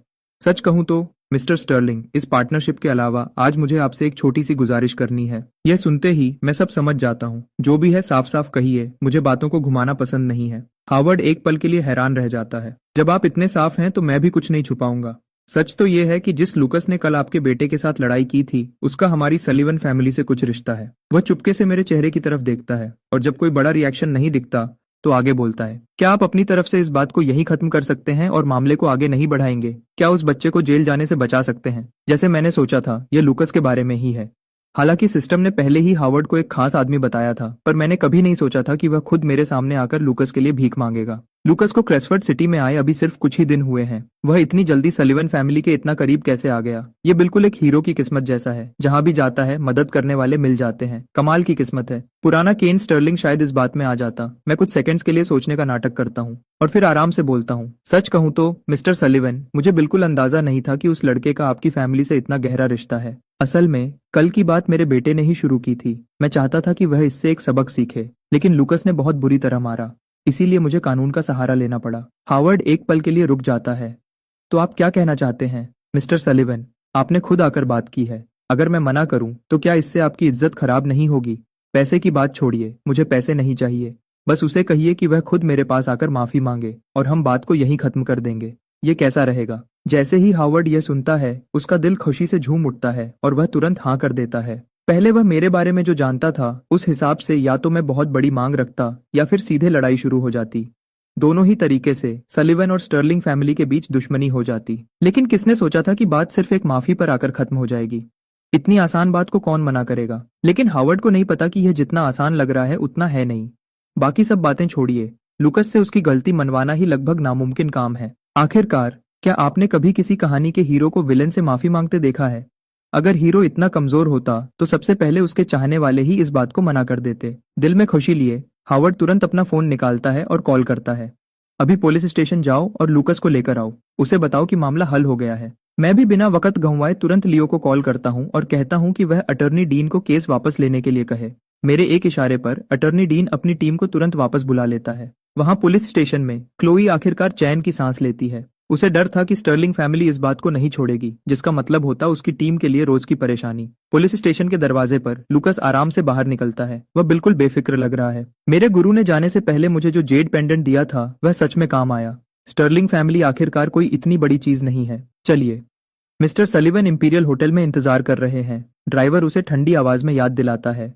समझ गया, मैं चल रहा हूँ, लूकस खुशी से जवाब देता है। जाने से पहले वह एक बार फिर पुलिस स्टेशन के दरवाजे की तरफ देखता है। उसे थोड़ा अफसोस है कि वह क्लोई के सामने अपना रोब नहीं दिखा पाया, लेकिन अब यह जरूरी नहीं है। अपनी होने वाली पत्नी के पास पहुंचना सबसे जरूरी है। आधे घंटे बाद इंपीरियल होटल में हम सब पेट भर खाना खा चुके हैं और एसी की ठंडक में आराम से बातें कर रहे हैं। लूकस ड्राइवर के साथ अंदर आता है। जैसे ही वह अंदर आता है, उसकी नजर पूरे कमरे पर घूमती है। वहां मौजूद हर खूबसूरत लड़की पर उसकी नजर जाती है, लेकिन जैसे ही उसकी नजर एलेना पर पड़ती है, उसे अपना जवाब मिल जाता है। उसने सच में नहीं सोचा था कि इतनी खूबसूरत लड़की उसकी होने वाली पत्नी होगी। वाह, इसका चेहरा तो केन स्टर्लिंग के पास खड़ी मिया के बराबर है।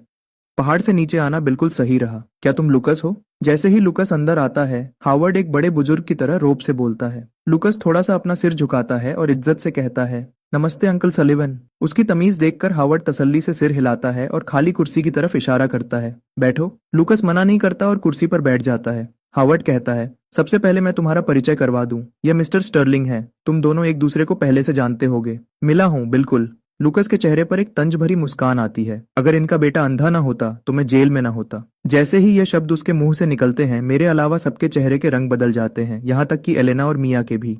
क्या यह लड़का दिमाग से पैदल है? दो बड़े अमीर लोगों के सामने केन स्टर्लिंग के बेटे को बेकार बोल रहा है। यह सिर्फ केन स्टर्लिंग के मुंह पर तमाचा नहीं है, बल्कि हावर्ड के मुंह पर भी तमाचा है। हावर्ड मेरी तरफ देखता है। जब देखता है कि मैं बिल्कुल शांत हूँ, तो वह तुरंत अपना चेहरा सख्त करता है और बात संभालने की कोशिश करता है। लूकस, क्या तुम जानते हो तुम क्या कह रहे हो? लूकस को महसूस होता है कि माहौल बदल गया है, पर वह पीछे नहीं हटता।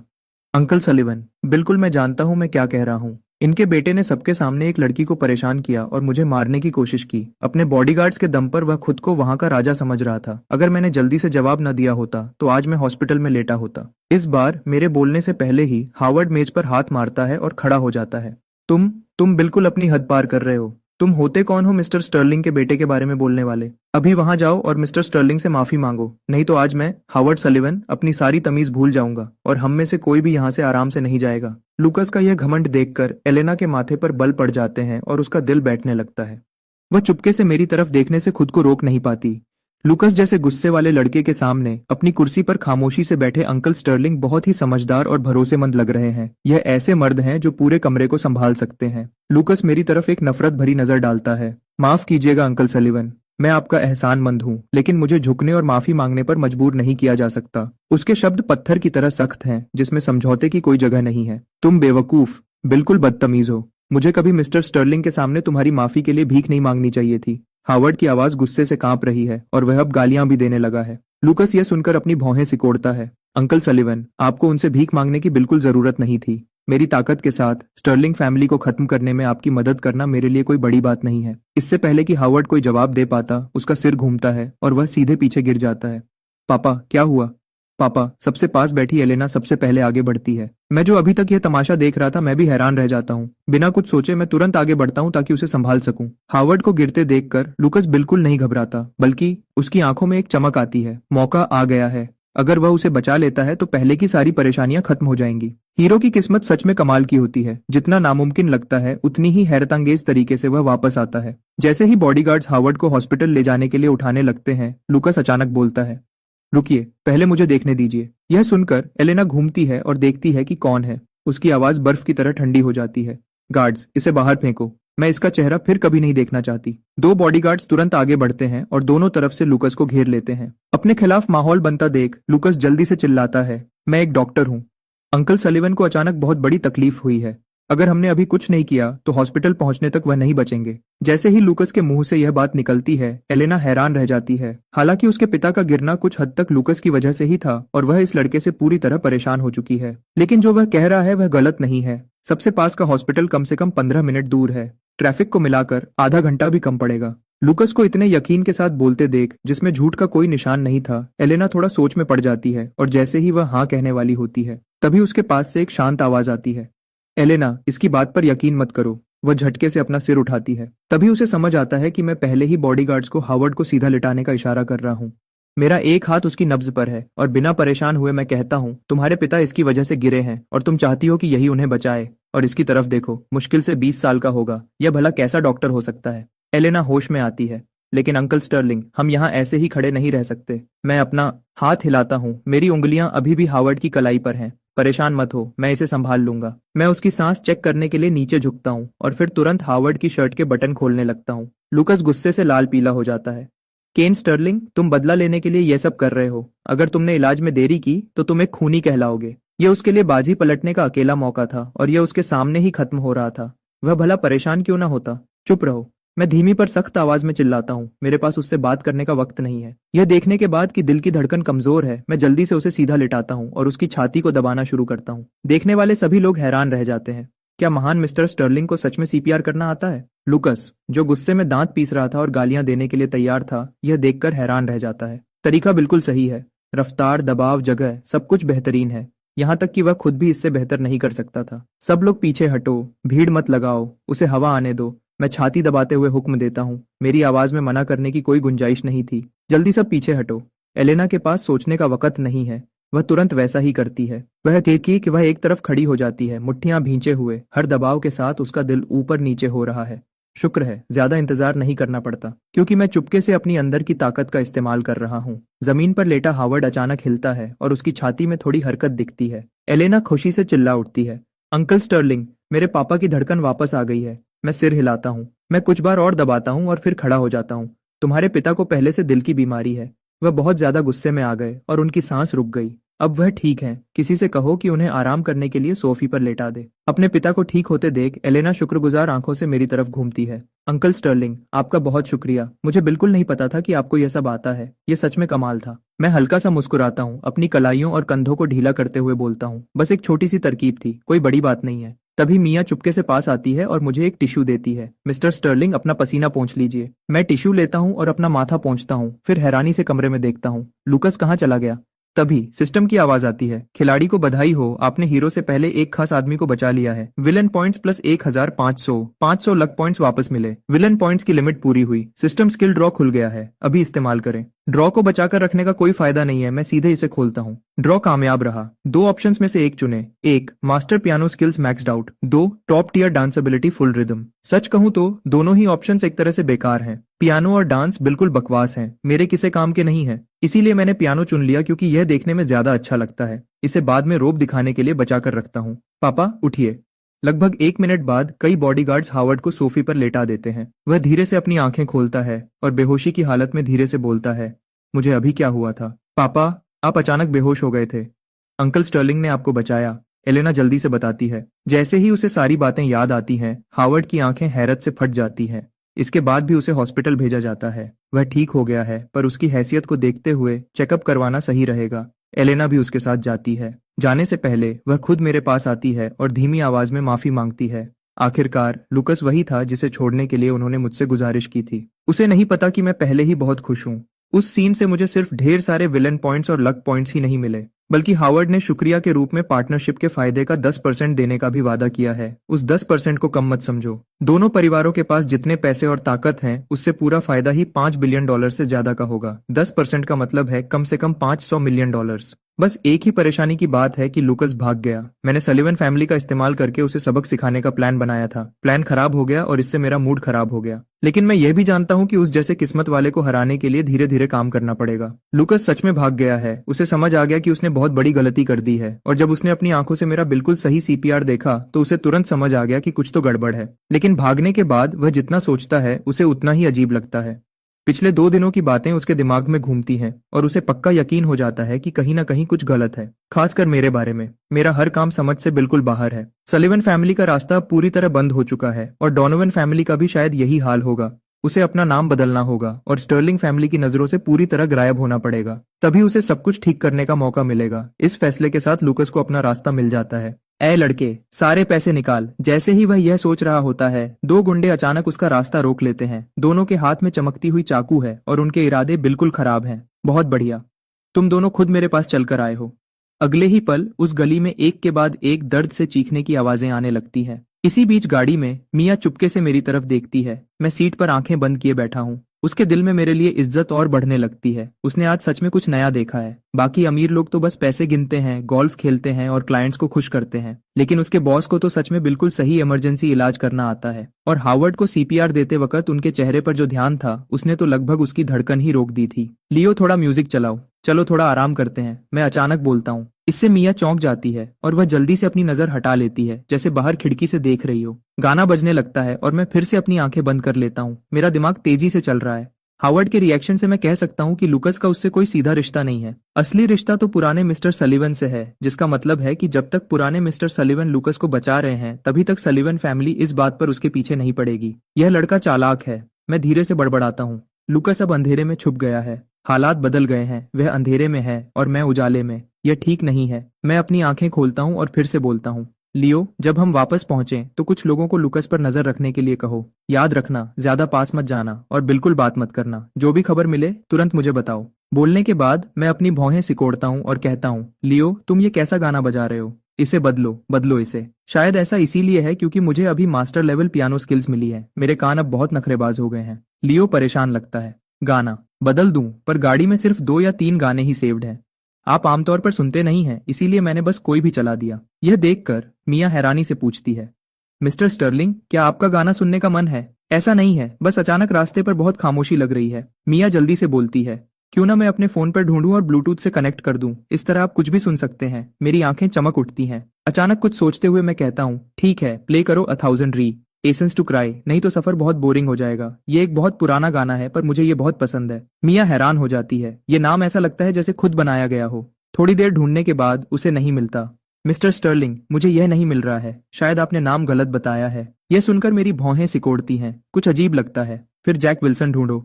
क्या जैकी चैन कोई सिंगर है? मिया परेशान है, पर वैसा ही करती है। फिर भी कोई रिजल्ट नहीं मिलता। मेरा चेहरा थोड़ा उतर जाता है। मैं मिया के हाथ से उसका पिंक फोन लेता हूँ और अपनी पिछली जिंदगी के सारे सिंगर्स के नाम जल्दी जल्दी टाइप करता हूँ, सभी के। आखिरकार मैं सीट पर पीछे होकर बैठ जाता हूँ और एक ठंडी सांस लेता हूँ। अब मैं पूरी तरह समझ गया हूँ। मेरा जन्म एक पैरेलल यूनिवर्स में हुआ है। सब कुछ मेरी पिछली जिंदगी जैसा ही है, पर बहुत से मशहूर कलाकार और एक्टर्स यहाँ हैं ही नहीं। मैं थके हुए अंदाज में अपना हाथ हिलाता हूँ। रहने दो, कुछ मत बजाओ। सिर्फ इस बारे में सोचकर ही थकावट हो रही है। एक ऐसी दुनिया जहां मेरे जाने पहचाने सिंगर्स ही नहीं हैं। फिर सुनने का क्या फायदा उन पुराने गानों के बिना जिन्हें मैं सालों से सुनता और गुनगुनाता आया हूँ। मेरा दिल एक पल के लिए भारी हो जाता है। लेकिन मुझसे भी ज्यादा परेशान पुराने मिस्टर सलीवन हैं। जैसे ही उन्हें पता चलता है कि उनका अपना बेटा लुकस की वजह से इतना गुस्से में आ गया कि वहीं बेहोश हो गया, तो पुराने मिस्टर सलीवन तुरंत अपने ड्राइवर से गाड़ी तैयार करने को कहते हैं और हॉस्पिटल की तरफ भागते हैं। जैसे ही वे अंदर आते हैं, वे पूरी बात जानने की मांग करते हैं। क्या तुमने सच में केन स्टर्लिंग के सामने वह बात रखी थी? बिस्तर पर लेटा हावर्ड उदास आवाज में बोलता है। हम आराम से बात कर रहे थे। केन स्टर्लिंग बिना कुछ कहे मान भी गए थे, लेकिन किसने सोचा था कि लुकस अचानक बीच में आएगा और उनके बेटे को उनके ही सामने बुरा भला कहने लगेगा। एक बड़ा होने के नाते मैं भला वहां चुपचाप कैसे बैठा रहता जैसे कुछ हुआ ही ना हो। और अब देखिए यह क्या तमाशा बन गया है। वह अपने दिल की परेशानी को एक ठंडी सांस के साथ बाहर निकालता है। उसकी मुट्ठियां बंद और खुल रही हैं। उसे डर है कि वह फिर से गुस्से में ना आ जाए। पुराने मिस्टर सलीवन की आंखों में थोड़ी चमक आती है, जैसे उन्हें कुछ समझ आ गया हो। तुम्हारी बातों से लगता है कि यह लुकस बिल्कुल अपने गुरु जैसा है जब वे जवान थे। हावर्ड की आंखें हैरत से फटी की फटी रह जाती हैं। डैड, क्या किसी ने आपके सिर पर मारा है? क्या आप अपनी याददाश्त खो रहे हैं? असली टैलेंट वाले लोगों का गुस्सा अक्सर अजीब होता है। यह नॉर्मल है। ओल्ड मिस्टर सलीवन आराम से बोलते हैं, जैसे खुद से बात कर रहे हों। उसने एक अनजान के लिए बीच बचाव किया। इससे पता चलता है कि उसका दिल साफ है। उसने केन स्टर्लिंग के सामने जैस्पर को डांटने की हिम्मत की। इससे पता चलता है कि वह डरता नहीं है। सिर्फ ऐसा लड़का ही एलेना के लायक है। डैड, होश में आइए। हावर्ड होश में आता है। उसके चेहरे पर पूरा यकीन नहीं होता। उसे लगता है कि हॉस्पिटल के बेड पर उसके पागल डैड को होना चाहिए था, उसे नहीं। अगर मुझे पता होता कि ओल्ड मिस्टर सलीवन ने क्या कहा, तो मैं शायद बस कंधे उचकाता और धीरे से कहता, नॉर्मल है। आखिर एक आम इंसान किस्मत के खेल को कैसे रोक सकता है। अगले दिन मैं ऑफिस जल्दी पहुंच जाता हूँ। अपनी डेस्क पर बैठकर आराम से पेन घुमाता हूँ और मेरे ख्याल कहीं दूर खोए हुए हैं। मुझे नहीं पता कि मैं इस दुनिया में कैसे आया, और सबसे बुरी बात यह है कि मैं पूरे दिन यही सोचता रहता हूँ कि प्रोटैगनिस्ट को आगे बढ़ने से कैसे रोकूं, जिसकी वजह से मैं अपनी अच्छी जिंदगी का मजा नहीं ले पा रहा हूँ। सिर्फ ये सोचकर ही मुझे गुस्सा आता है। मैं तुरंत अपना फोन निकालता हूँ और लियो को कॉल करता हूँ। क्या अभी तक लूकस का कोई पता नहीं चला? मुझे अच्छी तरह याद है कि लूकस के लक पॉइंट्स लगभग 30,200 हैं, जबकि मेरे मुश्किल से 700 से थोड़े ज्यादा हैं। इतने बड़े गैप के साथ वह मुझे किसी भी दिन पीछे छोड़ सकता है। यह सुनने के बाद कि लियो को कोई कामयाबी नहीं मिली है, मैं उसे 2 टिप्स देता हूँ। उनसे कहो कि होटल और पुलिस स्टेशन के सीसीटीवी चेक करें, साथ ही पार्क्स, बार्स और करियोके चलने वाली जगहों पर भी नजर रखें। ये सब ऐसी जगह हैं जहां प्रोटैगनिस्ट्स घूमना पसंद करते हैं। पार्क्स में उन्हें अजीब बूढ़े लोग मिलते हैं जो उन्हें जादुई ताकत देते हैं। बार्स और करियोके में या तो वह किसी को बचाते हैं या उनका झगड़ा होता है। सारी बड़ी कहानियां यहीं शुरू होती हैं। लियो को समझ नहीं आता कि इन जगहों पर नजर रखने की क्या जरूरत है, लेकिन ऑर्डर तो ऑर्डर है। वह बस बात मान लेता है। मैं फोन रखता हूँ और आंखें छोटी करके अगला प्लान सोचता हूँ। खबर के मुताबिक लूकस सच में डोनोवन फैमिली को छोड़ चुका है, लेकिन मास्टर डोनोवन ने शायद उसे काफी पैसे दिए हैं। नहीं तो अभी शुरुआत करने वाला लड़का इतने आराम से कैसे रह सकता है? जब डोनोवन फैमिली इतना अच्छा बनने का नाटक कर रही है तो मैं पीछे क्यों हटूं? मैं फिर से अपना फोन उठाता हूं और एक खास नंबर डायल करता हूं। मिस्टर स्टर्लिंग, क्या आपको मेरी जरूरत थी? दूसरी तरफ से एक नर्म और प्यारी लड़की की आवाज आती है। मुझे एक ऐसा इंसान चाहिए जिसे कोई न जानता हो। लड़ने की ताकत जरूरी नहीं है, सबसे जरूरी बात यह है कि वह रूप बदलने में माहिर हो। 1 महीने का 1 मिलियन, मेरे लिए इतने पैसे कुछ भी नहीं है। मैं तुरंत हाँ कर देता हूँ। जैसे ही अकाउंट में 1 मिलियन पहुंचते हैं, इससे पहले कि उस अनजान अकाउंट होल्डर को कुछ समझ आए, डोनोवन फैमिली की किस्मत तय हो जाती है। रिचमोंड के विला में शाम के 6 बजे। यंग मास्टर, आपने जो चीजें मंगवाई थीं वह आ गई हैं। मिस्टर फोर्ड अपना सिर झुकाते हैं। उनकी आवाज में बहुत इज्जत है। उनके पीछे 2 मेड्स खड़ी हैं जो एक एक छोटी गाड़ी को धकेल रही हैं। गाड़ियां पूरी भरी हुई हैं। उनमें सिर्फ 2 सिल्वर नीडल के पैक हैं, लेकिन बाकी सब अलग अलग रंगों की छोटी और बड़ी बोतलों से भरी हैं, जैसे पूरी दवा की दुकान ही यहाँ ले आई गई हो। मैं हाँ में सिर हिलाता हूँ। नीचे का एक कमरा खाली करो, अब से ये सब वहीं रहेगा। उनके काम खत्म करने के बाद मैं अकेले खाली लिविंग रूम में खड़ा बेचैन महसूस करता हूँ। इस शरीर के पुराने मालिक की जितनी भी गर्लफ्रेंड्स थीं, मैंने उन सबसे रिश्ता पूरी तरह खत्म कर दिया है। अब अगर मुझे किसी के साथ डेट पे जाना है तो मैं सिर्फ उन्हीं लड़कियों को चुन सकता हूँ जिनसे मैं इस दुनिया में आने के बाद मिला हूँ। खासकर फीमेल लीड जैसी लड़कियां जो मेरा मनोरंजन करें और मुझे और ताकतवर बनाएं। लेकिन अभी मेरे पास सिर्फ 3 फीमेल लीड्स के ऑप्शन हैं, नर्स टीना, ऑफिसर क्लोई और आईसीई की सीईओ एलेना। मैंने उनमें से किसी से भी मुश्किल से ही बात की है। ज्यादा जल्दबाजी करने से काम बिगड़ सकता है। जहां तक मिया की बात है, वह फीमेल लीड जैसी नहीं लगती और वह हर दिन ओवरटाइम काम कर रही है। उसे परेशान न करना ही बेहतर है। मैं थोड़ी देर तक अपने फोन के कॉन्टैक्ट्स देखता हूँ। जब कोई सही नहीं मिलता तो मैं आम कपड़े पहनकर थोड़ी ताजी हवा लेने बाहर निकल जाता हूँ। उसी वक्त ब्लू शेल बार के सीसीटीवी रूम में सिक्योरिटी यूनिफॉर्म पहने एक जवान लड़का पैर पर पैर रखकर बैठा है और आराम से स्क्रीन को देख रहा है। पूरे बार की हर एक हरकत उसकी नजरों के सामने है, लेकिन जैसे ही उसकी नजर कोने में बैठी एक लड़की पर पड़ती है, वह हैरान रह जाता है। एलेना सलीवन, वह यहाँ क्या कर रही है? तभी उसके पीछे से एक गार्ड खुशी खुशी आता है और उसके पास बैठकर दोस्ती से बोलता है, लुकस, तुम इतने ध्यान से क्या देख रहे हो? ये लड़का टोनी है जो यहाँ 5 या 6 साल से काम कर रहा है। लुकस आराम से जवाब देता है, कुछ नहीं, बस इस जगह को समझने की कोशिश कर रहा हूँ। वह थोड़ा रुकता है, फिर पूछता है, टोनी, तुम यहाँ काफी वक्त से हो, क्या तुम टेबल नंबर 7 पर पीने वाले उस आदमी को जानते हो? वह स्क्रीन पर उस आदमी की तरफ इशारा करता है जो अभी एलेना से बदतमीजी करके हटा था। केविन, टोनी स्क्रीन पर देखता है। वह एक छोटा मोटा गुंडा है, क्या वह तुम्हें परेशान कर रहा है?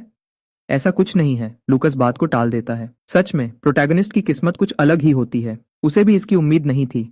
कल रात उसने आम बात समझकर 2 गुंडों को पीटा जो परेशानी खड़ी कर रहे थे, और बाद में पता चला कि वह पैंथर के आदमी थे। जैसे ही पैंथर को पता चला कि किसी ने उसके आदमियों को छूने की हिम्मत की है, वह धमकियां देते हुए आया और अकेले लड़ने की मांग करने लगा। लेकिन पैंथर की पुरानी चोट अचानक उभर आई, जिसकी वजह से वह लंगड़ाकर चलने लगा। लुकस ने एक ही नजर में परेशानी को पहचान लिया और तुरंत उसका इलाज कर दिया। पैंथर तुरंत हैरान रह गया और उसने उसी वक्त उसे सिक्योरिटी कैप्टन की नौकरी दे दी। बेशक लुकस को इस छोटी नौकरी में कोई दिलचस्पी नहीं है। उसने सुना है कि मास्टर विंसेंट की तबीयत खराब चल रही है। अगर वह उस बड़े आदमी को ठीक कर दे तो उसके पास मुझसे टक्कर लेने की ताकत आ जाएगी। लेकिन मास्टर विंसेंट आजकल क्रेस्टफर्ड में नहीं है, इसलिए पैंथर ने अभी के लिए उसे ब्लू शेल बार में सिक्योरिटी कैप्टन बनाकर रख दिया। अभी केविन को एलेना को परेशान करते देख लुकस के दिमाग ने कहा कि यह बात यहीं खत्म नहीं होगी, इसीलिए उसने पूछा था। लेकिन उसे बिल्कुल पता नहीं चलता कि बार के दूसरी तरफ एक कैबिन में वही आदमी बैठा है जिसे वह जिंदा चबा जाना चाहता है। दूर से एलेना को चुपचाप बैठे देखकर मेरी आंखें चमक उठती हैं। वह यहाँ क्या कर रही है? इस शरीर के पुराने मालिक ने एक बार इस बार में एक फ्लाइट अटेंडेंट से दोस्ती की थी। मैं बहुत बोर हो रहा था तो मैंने सोचा कि चलो देखकर आते हैं, अगर कोई पसंद आ जाए। पूरी रात रुकना भी कोई बड़ी बात नहीं थी। किसने सोचा था कि मुझे एलेना मिल जाएगी, एक गुस्से वाली फीमेल सीईओ जो रात के वक्त बार के एक कोने में अकेले बैठी है। ये कहानी मैं बहुत अच्छी तरह जानता हूँ। एक फीमेल लीड ऐसी जगह पर अकेले बैठी हो, 10 मिनट के अंदर कुछ गुंडे उसे परेशान करने आएंगे, फिर मेल लीड उसे बचाने आएगा, हीरो बनेगा और उसके दिल में जगह बनाएगा। अभी एलेना वहां अकेले बैठी है। क्या लुकस भी आसपास ही है? ये सोचकर मेरे चेहरे पर एक अजीब सी मुस्कान आ जाती है, और जैसा मैंने सोचा था बिल्कुल वैसा ही हुआ। बस 2 मिनट इंतजार करने के बाद कुछ गुंडे उसके आसपास जमा हो गए। उसी वक्त मैंने देखा कि एलेना के हाथ में ग्लास बहुत हिल रहा है। साफ है कि उसने ज्यादा पी ली है। मुझे तुरंत समझ आ गया कि मेरा मौका आ गया है। तभी एक मोटा और काले रंग का आदमी एलेना को देखकर हंसता है। सुंदर लड़की, हमारा एक काम करो, हम लड़कों के साथ एक ड्रिंक पियो, भाग जाओ यहाँ से। सिर घूमने के बाद भी एलेना का गुस्सा कम नहीं हुआ था। वह मोटा आदमी गुस्सा नहीं होता, बल्कि वह हंसता है। मुझे यह नखरा पसंद आया। वह अपने पास खड़े दोस्त को इशारा करता है। उसके पास खड़ा आदमी तुरंत इशारा समझ जाता है, एक कॉकटेल उठाता है और उसे एलेना की तरफ बढ़ा देता है। सुनो, मैं वॉली हूँ, इस इलाके का सबसे बड़ा गुंडा। मुझे कौन नहीं जानता। अब मेरी नजर तुम पर है। 2 रास्ते हैं, मेरे साथ चलो या इसे पियो। इससे पहले कि वह अपनी बात पूरी करता, एलेना ग्लास छीन लेती है, एक बार में पूरा पी जाती है और उसे टेबल पर दे मारती है। वह फिर से 2 शब्द बोलती है, भाग जाओ। एलेना की इस हरकत से वॉली भी हैरान रह जाता है। हाँ हाँ, मुझे उम्मीद नहीं थी कि तुम इतनी जल्दी जान जाओगी। वॉली घूमता है। लेकिन मैंने अपनी बात पूरी नहीं की थी। मेरा मतलब था कि एक बार तुमने इसे पी लिया तो तुम मेरी हो गई। वह हंसता है और पास आता है। जब तुम इतनी जल्दी में हो तो अभी मेरे साथ चलो, बाद में मैं आराम से पेश आऊंगा। यह कहकर उसका हाथ एलेना के कंधे की तरफ बढ़ता है। यह देखकर एलेना एक पल के लिए होश में आती है और उसे समझ आता है कि वह एक गंदे आदमी के चक्कर में फंस गई है। वह खड़े होने की कोशिश करती है, लेकिन नाशा उसके पूरे जिस्म पर छा चुका है। वह मुश्किल से थोड़ा उठ पाती है कि उसकी आंखों के सामने अंधेरा छा जाता है और वह वापस कुर्सी पर गिर जाती है। वह उस हाथ को अपने पास आते हुए देखती है। उसका जिस्म हिल नहीं पा रहा है। मैं तो गई। उसका दिल बैठ जाता है। जब हाथ उससे 4 इंच से भी कम दूर होता है तो वह अचानक रुक जाता है। एक आरामदेह आवाज आती है, तुम जैसे कचरे के लायक नहीं है कि उसे छू सकें। यह क्या बकवास है? तुम होते कौन हो मुझे रोकने वाले? वह अपना हाथ झटकता है और गाली देते हुए मुक्का मारने के लिए तैयार होता है। लेकिन इससे पहले कि वह अपनी बात पूरी करे, उसकी कलाई को लोहे की पकड़ की तरह जकड़ लिया जाता है। वह अपनी जगह पर जम जाता है। उसे ऐसा लगता है जैसे उसके शरीर की नसें फट गई हों। तेज दर्द की वजह से वह लगभग उछल पड़ता है। मैं वॉली को गुस्से से देखता हूँ और मेरे चेहरे पर एक अजीब सी मुस्कान आती है। अगर तुम बिना बच्चे पैदा किए मरना नहीं चाहते तो बेहतर होगा कि तुम अभी के अभी यहाँ से चले जाओ। यह सुनकर वॉली आखिरकार अपनी कलाई छुड़ाता है। ठीक है, तुम जीते। आज यह लड़की तुम्हारी हुई, फिर कभी मेरे सामने मत आना। पीछे देखे बिना वह वहां से भाग जाता है। एलेना काफी देर तक हैरान रहती है, फिर होश में आकर कांपती आवाज में बोलती है, अंकल स्टर्लिंग? एलेना, तुम आधी रात को यहाँ क्या कर रही हो और खुद को इस हाल में क्यों पहुंचाया? मैं गुस्से से उसे देखता हूँ। मेरी आवाज में डांट और परेशानी दोनों है। एलेना को भी यह सब अजीब लगता है। आमतौर पर वह ऐसी नहीं है जो अपना होश खो दे। उसे समझ नहीं आ रहा कि आज उसे क्या हो गया था। वह जो भी सोच रही हो, मुझे अभी उससे कोई मतलब नहीं है, क्योंकि मेरे दिमाग में सिस्टम की आवाज फिर से गूंज उठी है। प्लेयर को बधाई हो, आपने प्रोटैगनिस्ट से पहले एलेना को बचा लिया है। Villain points plus 500, luck points वापस मिले 100, मास्टर लेवल हिडन वेपन चलाने की ताकत मिली। अब यह ताकत बहुत बढ़िया है। अगर किसी दिन मेरा प्रोटैगनिस्ट से आमना सामना हुआ तो मैं पीछे नहीं रहूंगा। फिर मैं अपने लक पॉइंट्स देखता हूँ जो अब 800 हो गए हैं और चैन की सांस लेता हूँ। जिंदगी अब बेहतर हो रही है। दूसरी तरफ एलेना अपना सिर झुकाए रखती है। वह कुछ बताना चाहती है पर बता नहीं पाती।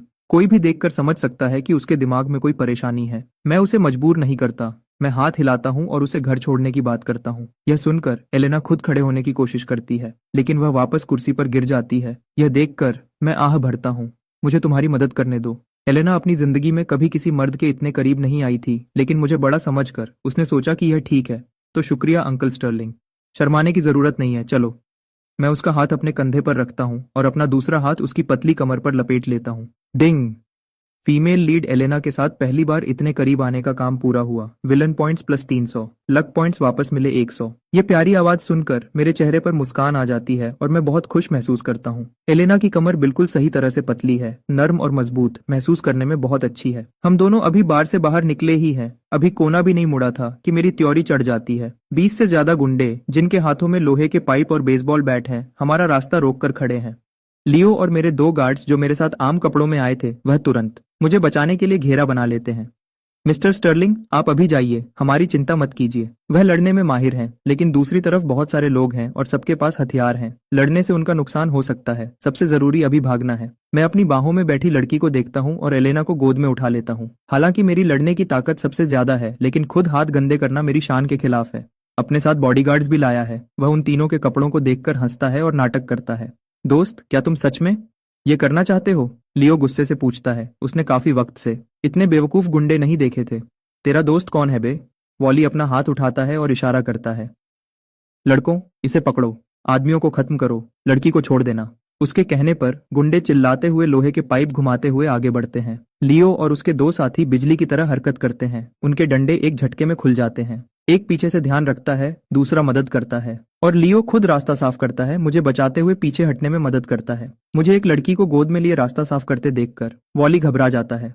कुछ आदमियों को अलग करो और उस लड़की को ले जाने वाले आदमी को पकड़ो, उसे भागने मत देना। जो गुंडे पहले दो बॉडीगार्ड्स को घेरे हुए थे, उनमें से कुछ तुरंत अलग होते हैं और सीधे मेरी तरफ आते हैं। लियो का दिल बैठ जाता है। क्या इन कचरा लोगों को सच में पता है कि असली निशाना कौन है? वह आगे बढ़ता है और एक दुश्मन को पीछे धकेलकर मुझे बचाने के लिए घूमने की कोशिश करता है, लेकिन जैसे ही वह एक को लात मारता है, दो और गुंडे उसकी जगह लेने के लिए आगे बढ़ते हैं। वह बस पूरी ताकत से चिल्ला सकता है, ध्यान से। अगले ही पल एक जोर की आवाज आती है और लोहे का पाइप घुमाने वाला एक गुंडा दूर जा गिरता है। ये क्या बकवास है? इससे पहले कि कोई कुछ समझ पाए, एक और आवाज आती है और आगे बढ़ने वाला दूसरा आदमी भी एक एक्शन मूवी की तरह हवा में उड़ता हुआ दूर जा गिरता है। वहां पूरी तरह सन्नाटा छा जाता है। लियो पीछे देखने का मौका निकालता है और उसका दिमाग सुन्न हो जाता है। उसका पतला बॉस दोनों बाहों में एक सुंदर लड़की को पकड़े हुए है। उसका एक पैर पीछे है। साफ है कि उसी ने उन दोनों को हवा में उड़ाया था। इस भीड़ से घिर जाने के बाद मेरा गुस्सा आसमान पर पहुंच चुका है। एलेना पहले ही बेहोश हो चुकी है, मेरी बाहों में ढीली पड़ी है, जिसकी वजह से हिलना डुलना मुश्किल हो रहा है। यह लोग सच में अजीब हैं जो मुझे लड़ने पर मजबूर कर रहे हैं। तभी दूर मुझे इस शरीर के पुराने मालिक की एक गर्लफ्रेंड दिखती है और उसके साथ हैरत की बात है कि टीना और कुछ और लड़कियां भी हैं। यह देखकर मैं अपना हाथ उठाता हूँ और आवाज देता हूँ, एम्बर, वहां खड़ी मत रहो, आओ और इसका ध्यान रखने में मदद करो। एम्बर हाल ही में रिश्ता खत्म होने की वजह से उदास थी, लेकिन $1 मिलियन का ब्रेकअप पेमेंट मिलने के बाद वह अभी भी मेरी बात मान रही है। इसीलिए वह तुरंत टीना को अपने साथ खींच लाती है। माफ करना, तुम्हें थोड़ी देर यहाँ लेटना पड़ेगा। उनके आने से पहले मैं जल्दी से एलेना को आराम से जमीन पर लेटा देता हूँ। मैं अपने कंधे झटकता हूँ, अपने हाथ पैर खोलता हूँ और सीधे भीड़ पर टूट पड़ता हूँ। इसके बाद वहां दर्द से चिल्लाने की आवाजें आने लगती हैं। एम्बर, जिसने अभी एलेना को संभाला है, और टीना दोनों तुरंत हैरान रह जाती हैं। कितने कूल हैं, वह सच में बहुत कूल है। हैरानी, इज्जत, तेज धड़कन और जज्बात का तूफान। ऐसी कौन सी लड़की है जो ऐसे मर्द को पसंद नहीं करेगी, जो पैसे भी कमाए और उसकी हिफाजत भी करे? और अभी मैं बिल्कुल वैसा ही मर्द हूँ। हाथ पकड़ना, घुटने से मारना, कोहनी का वार और घूमकर लात मारना, ये सब ऐसे हो रहा था जैसे 100 बार पहले से प्रैक्टिस किया गया हो, बिना किसी रुकावट के। रात के 11 बजे से ज्यादा हो चुके हैं। बार में बहुत भीड़ है। इस धमाकेदार सीन को देखकर सब लोग मजा लेने के लिए बाहर भागते हैं। सिर्फ लूकस एक कोने में खड़ा है, उसके चेहरे का रंग बदल रहा है। ये क्या हो रहा है? केन स्टर्लिंग सच में ऐसी लड़ाई लड़ सकता है? एक बड़ा अमीर आदमी जो न सिर्फ इलाज करने में माहिर है, बल्कि एक खतरनाक लड़का भी है। यह तो बिल्कुल उसके जैसा ही लग रहा है। लूकस, क्या हम बीच में जाएंगे? टोनी घबराहट में अपने पैर पटकता है। बाहर पूरी तरह दंगा हो रहा है। अगर हम नहीं गए तो बॉस पैंथर बहुत गुस्सा होंगे। इसका इल्जाम किस पर आएगा? लूकस काफी धीरे से सांस लेता है। ठीक है, तुम लोग इसे संभालो, मैं इसमें नहीं पड़ूंगा। जैसे ही लूकस हाँ करता है, टोनी अपने कुछ भाइयों को इकट्ठा करता है और बाहर भागता है। बाहर का हंगामा लगभग खत्म होने वाला है। अपने आदमियों को एक एक करके गिरते देख वॉली बिना कुछ बोले भागने के लिए घूमता है। उसे भागने की कोशिश करते देख मेरी आंखें गुस्से से लाल हो जाती हैं। मैं आराम से जमीन से एक छोटा पत्थर उठाता हूँ और उसे फेंकता हूँ। पत्थर हवा में उड़ता हुआ सीधे उसके टखने पर लगता है। उसका पैर फिसलता है और वह जोर से जमीन पर गिर जाता है। लियो, उसे यहाँ खींचकर लाओ। मेरी आवाज तेज नहीं है, लेकिन उसमें बहुत ठंडक है। ऑर्डर मिलते ही लियो एक हाथ से वॉली का कॉलर पकड़ता है और उसे मेरे सामने खींच लाता है। वह अपना पैर उठाता है और वॉली के घुटने के पीछे मारता है, जो पहले ही पत्थर की चोट से परेशान था। लात लगते ही वॉली के घुटने टिक जाते हैं और वह जोर से जमीन पर गिर जाता है। तेरी हिम्मत कैसे हुई मुझे छूने की? मैं बॉस टाइसन का आदमी हूँ। यह सुनकर मैं सीधे उसके चेहरे पर लात मारता हूँ। टाइसन कौन है वह? मैं गुस्से से हंसता हूँ। वापस जाओ और अपने टाइसन से कहो कि पता करे मैं कौन हूँ। उसके पास 3 दिन है खुद आकर माफी मांगने के लिए, नहीं तो तुम्हारे पूरे गैंग का नाम और निशान मिटा दिया जाएगा। और अगर तुम पता नहीं कर पाए कि मैं कौन हूँ तो और भी अच्छा है, तुम्हारे बचने का कोई रास्ता नहीं होगा, समझ गए? मैं अपना एक एक शब्द गुस्से से बोलता हूँ। समझ गया, मैं उसे बता दूंगा। वॉली का मुंह खून से भरा है, उसका दिल नफरत से जल रहा है। बॉस टाइसन से माफी मंगवाएगा? तुम खुद को समझते क्या हो? लेकिन अभी के लिए उसे डरना ही पड़ेगा। लेकिन मैं उसे इतनी आराम से कैसे जाने दे सकता हूँ? खबर पहुंचाने के लिए सिर्फ मुंह की जरूरत होती है। लियो, इसके हाथ पैर तोड़ दो। क्या क्या? वॉली अपना सिर झटकता है, उसकी आंखें हैरत से खुल जाती हैं। ऐसे गुंडों से निपटने के लिए लियो बिल्कुल भी नहीं हिचकिचाता। एक तेज टूटने की आवाज आती है और वॉली के चीखने की आवाज पूरी सड़क पर गूंज उठती है, बिल्कुल वैसे ही जैसे वॉली के साथ किया गया था। बार के सिक्योरिटी गार्ड्स आखिरकार घबराहट में बाहर भागते हुए आते हैं। मैं इन बेकार लोगों पर ध्यान नहीं देता और लियो और उसके दो लोगों की तरफ मुड़ता हूँ। तुम लोग कैसे हो? किसी को चोट तो नहीं लगी? हम ठीक हैं, दोनों बॉडीगार्ड्स दर्द से दांत पीसते हुए जवाब देते हैं। मैंने ध्यान दिया कि उनके कपड़े मिट्टी और खून के धब्बों से भरे हैं। उन्हें चोट लगी है और फिर भी कह रहे हैं कि वे ठीक हैं। मैं लियो की तरफ मुड़ा। हर एक को $1 लाख दो, उन्हें हॉस्पिटल ले जाओ, उनका अच्छा इलाज करवाओ। अगर कम पड़े तो मेरे पास और पैसे लेने आ जाना। यह सुनकर लियो थोड़ा हैरान होता है। बॉस सच में अब एक बिल्कुल बदले हुए इंसान लग रहे हैं। पहले ऐसी सिचुएशन में क्या बॉस उन्हें बेकार कहकर गाली नहीं देते थे? बॉस ने अपने आदमियों की परवाह करना कब से शुरू कर दिया, लेकिन वह इस बारे में ज्यादा नहीं सोचता। अभी के बॉस उसे पहले से कहीं ज्यादा पसंद आ रहे हैं। उनके ख्यालों को इग्नोर करते हुए मैं लियो से आगे कहता हूँ, उन्हें हॉस्पिटल ले जाओ। मैं पहले मिस सलीवन को घर छोड़ देता हूँ। लियो कहने ही वाला होता है कि आप बिना सिक्योरिटी के नहीं जा सकते, लेकिन जमीन पर पड़े गुंडों को देखकर वह चुप हो जाता है। वह बस मुड़ता है और गाड़ी लेने पार्किंग लॉट की तरफ जाता है और दोनों बॉडीगार्ड्स को हॉस्पिटल ले जाता है। मैं जल्दी से एलेना के पास जाता हूँ। मिस्टर स्टर्लिंग, इनका माथा बहुत गर्म हो रहा है। एम्बर मुझे देखते ही जल्दी से कहती है। मैं थोड़ा गुस्से में अपना हाथ आगे बढ़ाकर उसका माथा छूता हूँ। उसे बहुत तेज बुखार है। तभी टीना शर्म से लाल चेहरे के साथ बोलती है, मैंने मैंने इनकी पल्स चेक की है। लगता है उन्हें कोई नशा दिया गया है। साफ पता चल रहा था कि जो ड्रिंक वॉली ने पहले उसे दी थी उसमें कुछ मिलाया गया था। मैं अंदर ही अंदर हंसता हूँ। अगर मैं आज रात नहीं आता तो लूकस का काम सच में बन गया होता। हीरो लड़की को बचाता है और नशे की हालत में उसकी मदद करता है। यह बिल्कुल किसी पुराने सीरियल की कहानी जैसा साफ दिख रहा था। मैं इस बारे में ज्यादा नहीं सोचना चाहता। मैं एलेना को लेकर हॉस्पिटल की तरफ निकल जाता हूँ। गाड़ी में एलेना बिल्कुल बेहोशी की हालत में है। बहुत गर्मी है, बहुत ज्यादा गर्मी। वह इस गर्मी को बर्दाश्त नहीं कर पा रही और उसके कपड़े धीरे धीरे खिसकने लगते हैं। मैं अपनी नजर सड़क पर रखता हूँ और साथ ही साथ बगल वाली सीट पर भी थोड़ी नजर डालता हूँ। सच कहूँ तो यह नजारा किसी भी आम मर्द का दिमाग खराब कर दे। कोई और होता तो कब का अपना कंट्रोल खो चुका होता। मेरे लिए भी यह एक सुनहरा मौका था, लेकिन सिस्टम ने मुझे पहले ही बताया था कि आम लड़कियों के साथ मैं जो चाहूँ कर सकता हूँ, लेकिन ये फीमेल लीड्स अलग हैं। उनका नसीब हीरो के साथ जुड़ा हुआ है। उन्हें छूने की दो शर्तें हैं। पहली, वह पूरे होश में होनी चाहिए। दूसरी, कोई जबरदस्ती नहीं होनी चाहिए, नहीं तो बड़ी मुसीबत खड़ी हो जाएगी। इस वक्त एलेना ने वह नशा किया हुआ है और वह सबसे कमजोर हालत में है, लेकिन इसके बाद क्या होगा? मैं कोई हीरो नहीं हूँ। मेरे पास वह जादुई ताकत नहीं है जो एक रात के बाद किसी लड़की को मेरे प्यार में पागल कर दे। अगर कल एलेना अपनी आंखें खोलेगी और उसे पता चलेगा कि उसका फायदा उठाया गया है, तो वह हीरो के असर में आकर मेरे खिलाफ हो जाएगी और मुझ पर गलत काम करने का इल्जाम लगा देगी। क्या मैं एक आम बेकार विलेन नहीं बन जाऊंगा? ऐसा विलेन जिसे हीरो मिट्टी में मिला देता है और जिसे वापस उठने का कोई मौका नहीं मिलता। यह सोचकर मैं थोड़े अफसोस के साथ आह भरता हूँ। अफसोस की बात है, लेकिन आज रात मैं एक शरीफ इंसान बनकर रहूंगा। मैं गाड़ी की स्पीड बढ़ाता हूँ और सीधा अपने विला की तरफ निकल जाता हूँ। यह कहना कि नशा उतारने के लिए गलत काम करना ही पड़ेगा वरना मौत हो जाएगी, बिल्कुल बकवास है। हकीकत ऐसी नहीं होती। ये नशे आपको परेशान जरूर करते हैं, लेकिन अगर आप कुछ घंटे बर्दाश्त कर लें तो इसका असर अपने आप खत्म हो जाता है। ज्यादा से ज्यादा उस इंसान को थोड़ी तकलीफ होगी। जल्द ही रिजमोंट विला आ जाता है और मैं बेहोश एलेना को गाड़ी से बाहर निकालता हूँ। वह पहले ही मुझसे चिपकी हुई है और मुझे छोड़ने को तैयार नहीं है। वह बार बार मेरे चेहरे को छू रही है। उसने मेरे गले में हाथ डाले हुए हैं और मेरी स्किन पर काट रही है। मैं खुद को बचा भी नहीं पा रहा हूँ। मैं बस अपने दांत पीसकर उसे बाथरूम में ले जाता हूँ। ठंडे पानी का शावर पूरा खोल देता हूँ और उसे सीधा ट्यूब में बिठा देता हूँ। ठंडा पानी ऊपर गिरता है। एलेना कांप उठती है और उसका दिमाग आखिरकार थोड़ा साफ होता है। उसे सब कुछ धुंधला याद है। उसे थोड़ा थोड़ा याद है कि वह गुंडों से टकरा गई थी और मुसीबत में थी। अंकल स्टर्लिंग ने उसे बचाया था। अचानक उसके दिमाग में एक तस्वीर आती है। एलेना झटके से उठती है और जल्दी से आसपास देखती है। कमरा बहुत बड़ा है और वहाँ तेज रोशनी है। यूरोपियन स्टाइल का डिजाइन, सोने के रंग की छत जो साफ तौर पर बहुत महंगी लग रही थी, लेकिन उसने यह जगह पहले कभी नहीं देखी थी। वह खुद को नीचे देखती है। उसने एक मोटा बाथरोब पहना हुआ है जो पूरी तरह बंद है और कुछ भी दिख नहीं रहा है, लेकिन यह उसका घर नहीं है। उसका दिल घबरा जाता है। वह जल्दी से रोब खोलकर चेक करती है। अगले ही पल वह सुन्न हो जाती है। उसके अंदर के कपड़े गायब हैं। उसके पैर कांपने लगते हैं और वह जमीन पर गिर जाती है। लेकिन तभी उसे कुछ अजीब लगता है। उसका सिर घूम रहा है, लेकिन उसका शरीर बिल्कुल नॉर्मल महसूस कर रहा है। कोई दर्द नहीं है। ऐसा कुछ भी महसूस नहीं हो रहा जैसा लोग इंटरनेट पर बताते हैं। उसका दिमाग उलझन से भर जाता है। वह जल्दी से बेल्ट वापस बांधती है और बाहर की तरफ भागती है। पूरे विला में रोशनी है, लेकिन वहां कोई भी इंसान नहीं दिख रहा। जब वह नीचे पहुंचती है तभी उसे एक जाना पहचाना चेहरा दिखता है। मैं सोफा पर पैर रखकर बैठा हूं और अपना फोन चला रहा हूं। Uncle Sterling. आवाज सुनकर मैं ऊपर देखता हूं। तुम उठ गई? एलेना का दिल बैठ जाता है। मैं यहाँ क्यों हूँ? क्या तुम्हें याद है कि पहले क्या हुआ था?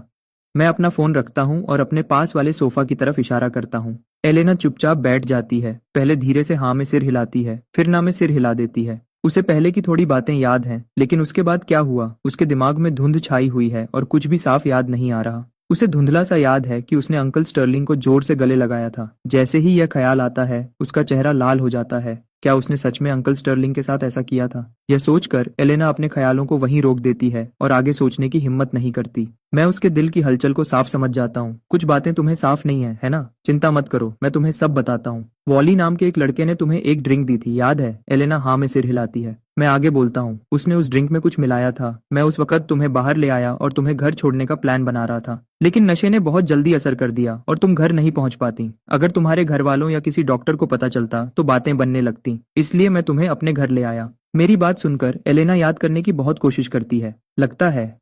लगता है ये सही है। तो मेरे कपड़ों का क्या हुआ? नशे को कम करने के लिए मैंने तुम्हें थोड़ी देर ठंडे पानी में बिठाया था, जिससे तुम्हारे कपड़े भीग गए थे।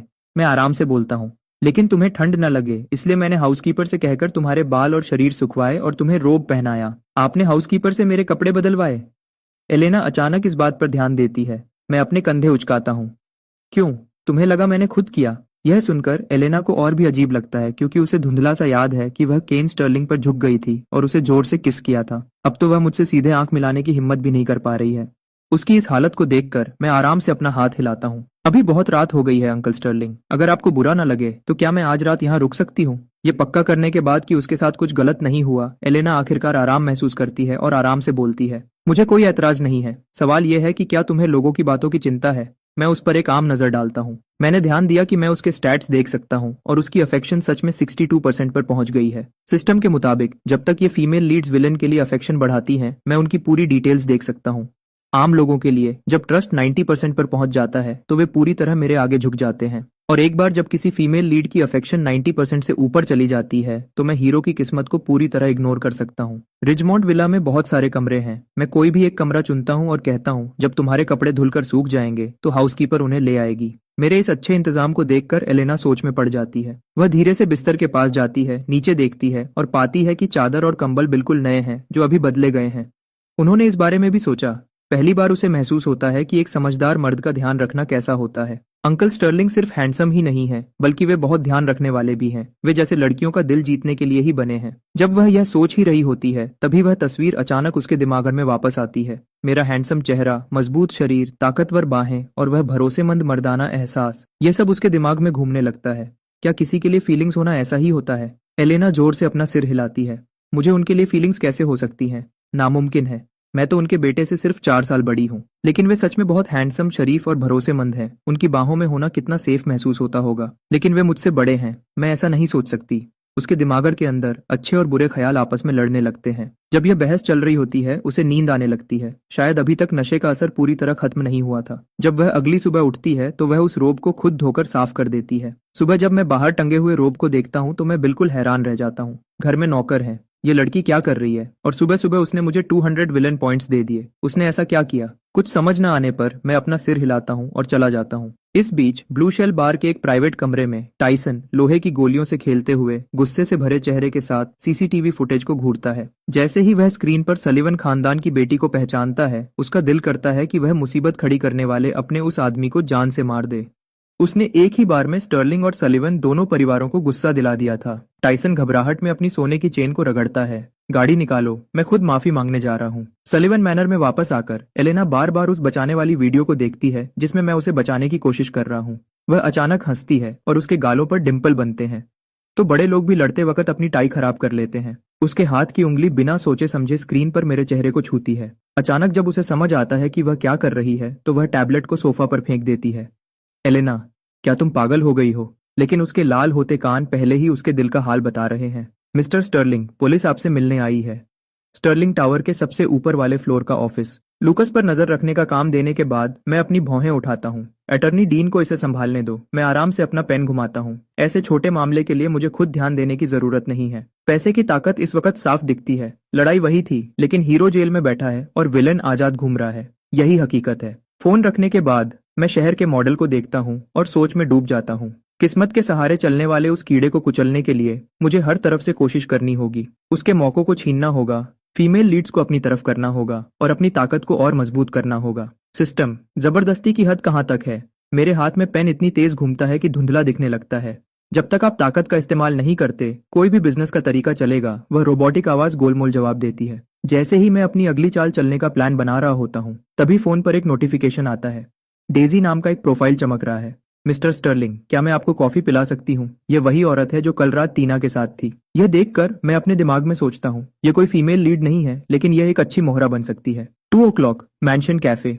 मेरा छोटा सा जवाब सेल्स ऑफिस की रिसेप्शनिस्ट को खुशी से पागल कर देता है। डेजी की उंगलियां खुशी से कांपने लगती हैं और वह शहर के सबसे महंगे कैफे को बुक करने के लिए दौड़ती है। जैसे ही वह एक अमीर जिंदगी के सपने देख रही होती है, एक तेज रिंगटोन उसके सपने को तोड़ देती है। कॉलर आईडी पर वेस्ली का नाम देखकर उसका चेहरा तुरंत बदल जाता है।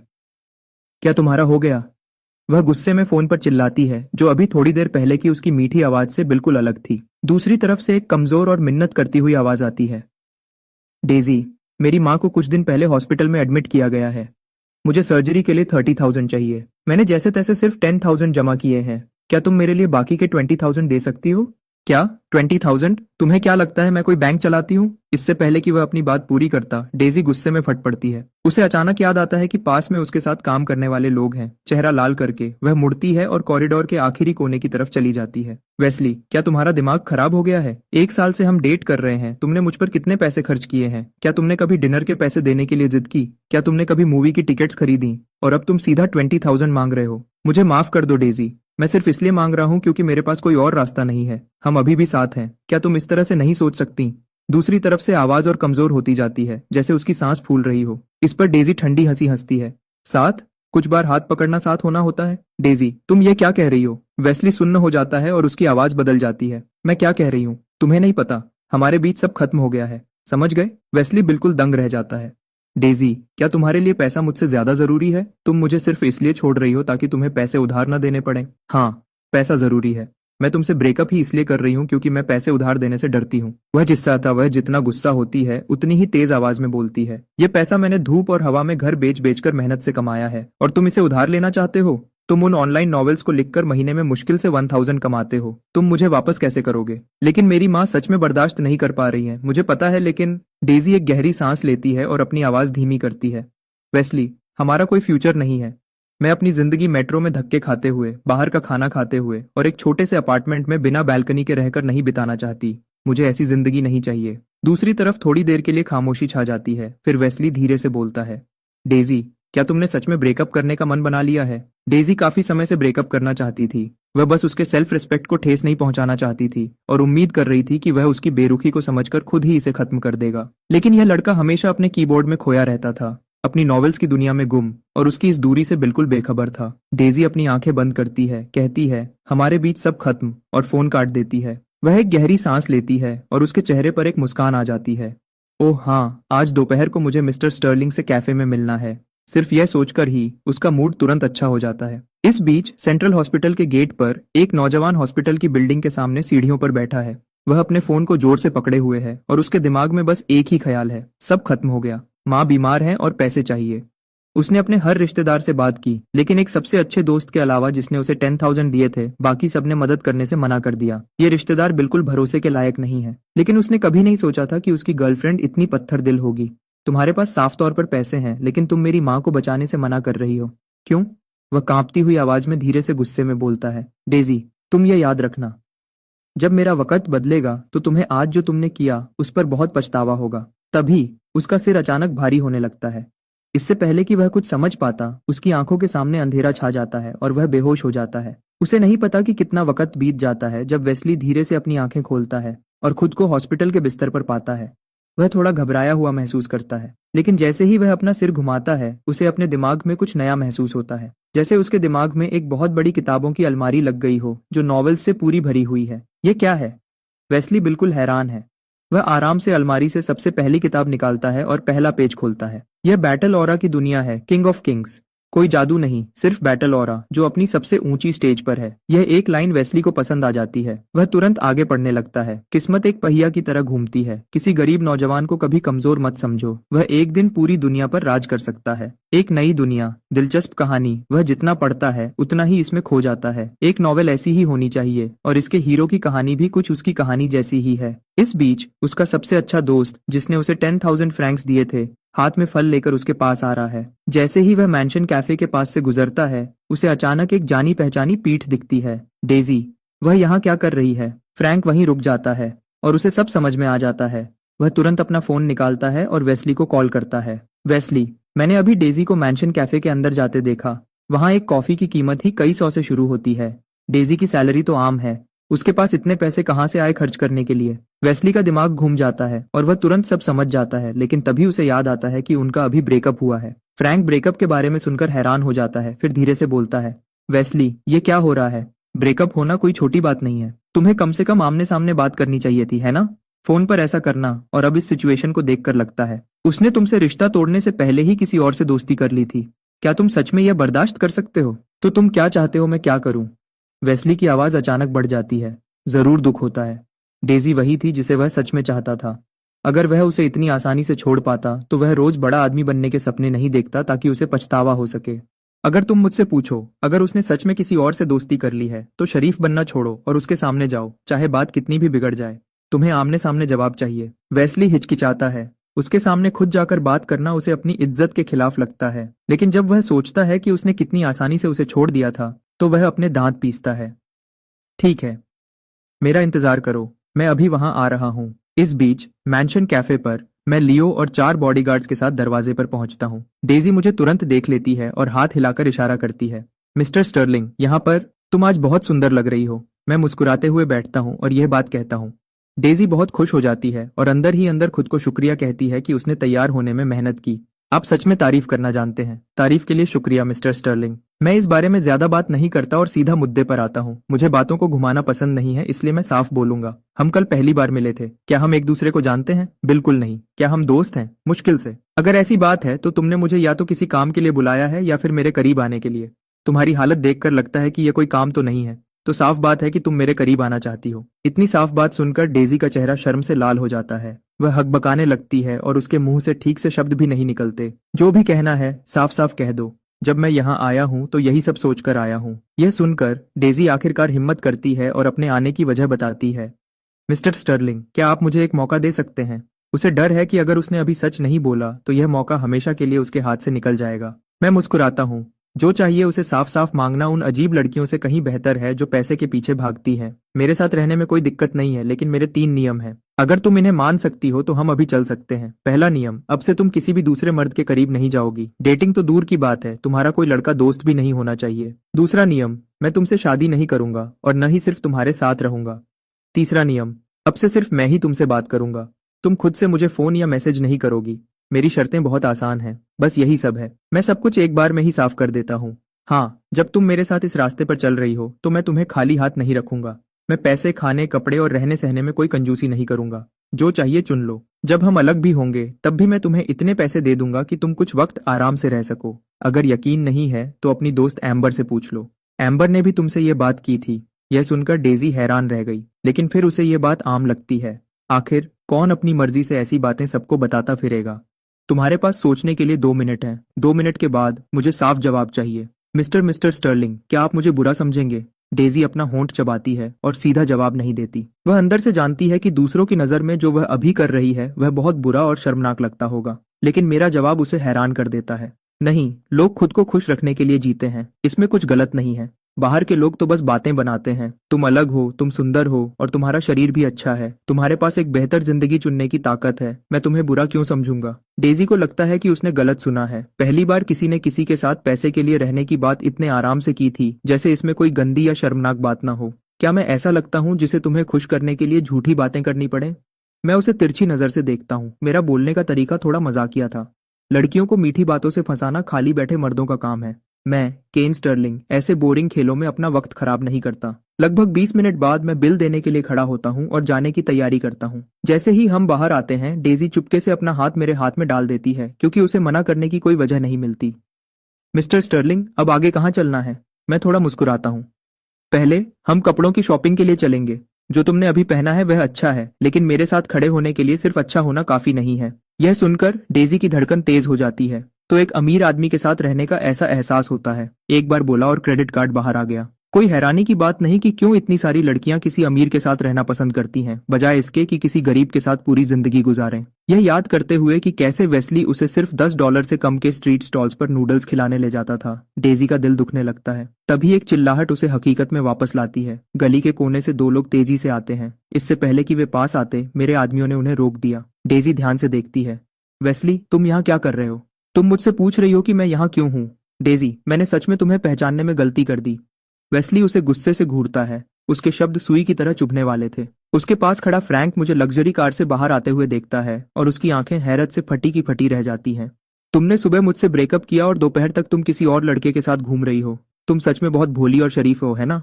डेजी को इतना गुस्सा आता है कि वह पलटकर जवाब देना चाहती है, लेकिन वह अपने गुस्से को पी जाती है और पहले मुझे सब कुछ समझाना चाहती है। लेकिन इससे पहले कि वह कुछ बोले, मैं अपना हाथ उठाकर उसे रोक देता हूँ।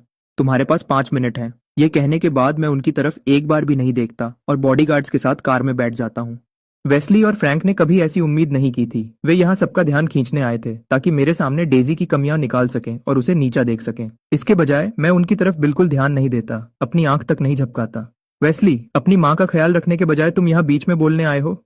मुझे कार में बैठा देखकर डेजी को बोलने का मौका मिल जाता है। यह सुनकर वेस्ली का गुस्सा भड़क उठता है। डेजी, अगर तुम हमारे ब्रेकअप के बाद किसी से मिलती तो मैं कुछ नहीं कहता, लेकिन ये अभी क्या चल रहा है? हमारा रिश्ता पूरी तरह खत्म होने से पहले ही तुम किसी नए मर्द के साथ घूम रही हो। तुम्हें लगता है कि यह कोई फख्र की बात है? उसका टोन धीमा हो जाता है, निराशा दिखाते हुए उसकी आवाज नर्म हो जाती है। तुम पहले ऐसी लड़की नहीं थी। तुम्हें पता है कि अमीर लड़कों के पास लड़कियों की कमी नहीं होती। वह अभी तुम्हारे साथ अच्छा है, लेकिन क्या पता कब वह बोर हो जाए और तुम्हें निकाल दे। तुम आखिर चाहती क्या हो? तुम्हारे साथ वक्त खराब करने से तो धोखा खाना भी बेहतर है। डेजी आखिरकार गुस्से में उसकी बात काट देती है। वेस्ली, खुद से झूठ बोलना बंद करो, ठीक है? मिस्टर स्टर्लिंग के पास लुक्स हैं, पैसा है और टैलेंट है। उनके साथ रहने में क्या बुराई है? अगर वह मुझे एक दिन छोड़ भी दें तो वह मेरी मर्जी होगी। तुम्हारे साथ पूरी जिंदगी गुजरने से तो कहीं बेहतर है, जहां एक अच्छा खाना तक नसीब नहीं होता। तुम्हें अपनी माँ के इलाज के लिए 20,000 चाहिए ना? मैं अभी ट्रांसफर करती हूँ। वह अपना फोन निकालती है, फिंगर स्वाइप करती है और 20,000 तुरंत वेस्ली के अकाउंट में चले जाते हैं। फिर वह ट्रांसफर कंफर्मेशन स्क्रीन वेस्ली के चेहरे के सामने करती है। यह मेरी तरफ से तुम्हारे लिए ब्रेकअप का पैसा है। वह हर एक शब्द ध्यान से बोलती है, अपनी उंगली खुद से वेस्ली की तरफ करते हुए। एक औरत एक मर्द को पैसे दे रही है, यह बहुत कम देखने को मिलता है। अब से हमारा हिसाब बराबर। हमारे बीच अब कुछ नहीं है, चलो अब अलग हो जाते हैं। यह कहने के बाद वह बिना पीछे देखे मेरी लग्जरी कार की तरफ चल देती है। लेकिन तभी मेरे दिमाग में सिस्टम अचानक बोलता है, डिंग। प्रोटैगनिस्ट की एक्स गर्लफ्रेंड को कामयाबी से छीन लिया है। कहानी का रास्ता बदल रहा है। Villain points plus 300। Villain points की लिमिट पूरी हो गई है। स्किल ड्रॉ अवेलेबल है, अभी ड्रॉ करें।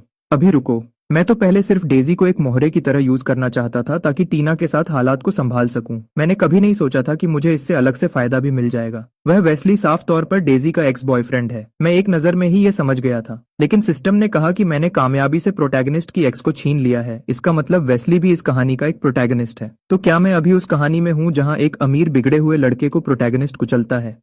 सिस्टम, उसे मेरे लिए स्कैन करो। डेजी को आते हुए देखकर मैं जल्दी से अपनी तिरछी नजर से वेस्ली पर फोकस करता हूँ।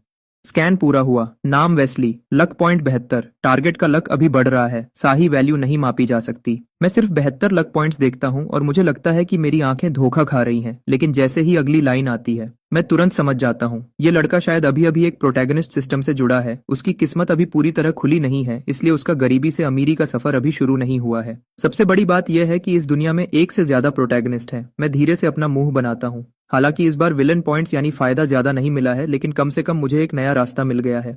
मुझे माफ कीजिएगा मिस्टर स्टर्लिंग, आपको इंतजार करवाने के लिए माफी चाहती हूँ। मैं वेस्ली की तरफ देखता हूँ जो अभी भी वहां खड़ा हैरान है। मुझे उसकी कोई परवाह नहीं है और मैं सीधा लियो को कार चलाने के लिए कहता हूँ। जो लड़का वहां खड़ा था, क्या वह तुम्हारा बॉयफ्रेंड था? मिस्टर स्टर्लिंग, हमने बस कुछ बार साथ में खाना खाया था और एक मूवी देखी थी। ज्यादा से ज्यादा हमने बस हाथ पकड़ा था। डेजी को घबराहट में सफाई देते हुए सुनकर मैं धीरे से हंसता हूँ। आराम से, मैं तो बस ऐसे ही पूछ रहा था। अगर तुम दोनों के बीच कुछ था भी तो मुझे कोई फर्क नहीं पड़ता। चलो पहले कुछ कपड़े चुन लेते हैं। डेजी जल्दी से हाँ में सिर हिलाती है। वेस्ली जैसा जीरो से शुरू करने वाला प्रोटैगनिस्ट किसी बहुत ताकतवर प्रोटैगनिस्ट से कहीं ज्यादा आसान है हैंडल करना, इसलिए मुझे कोई जल्दी नहीं है। एम्बर, क्या तुम्हारी मिस्टर स्टर्लिंग से वह बात हुई थी?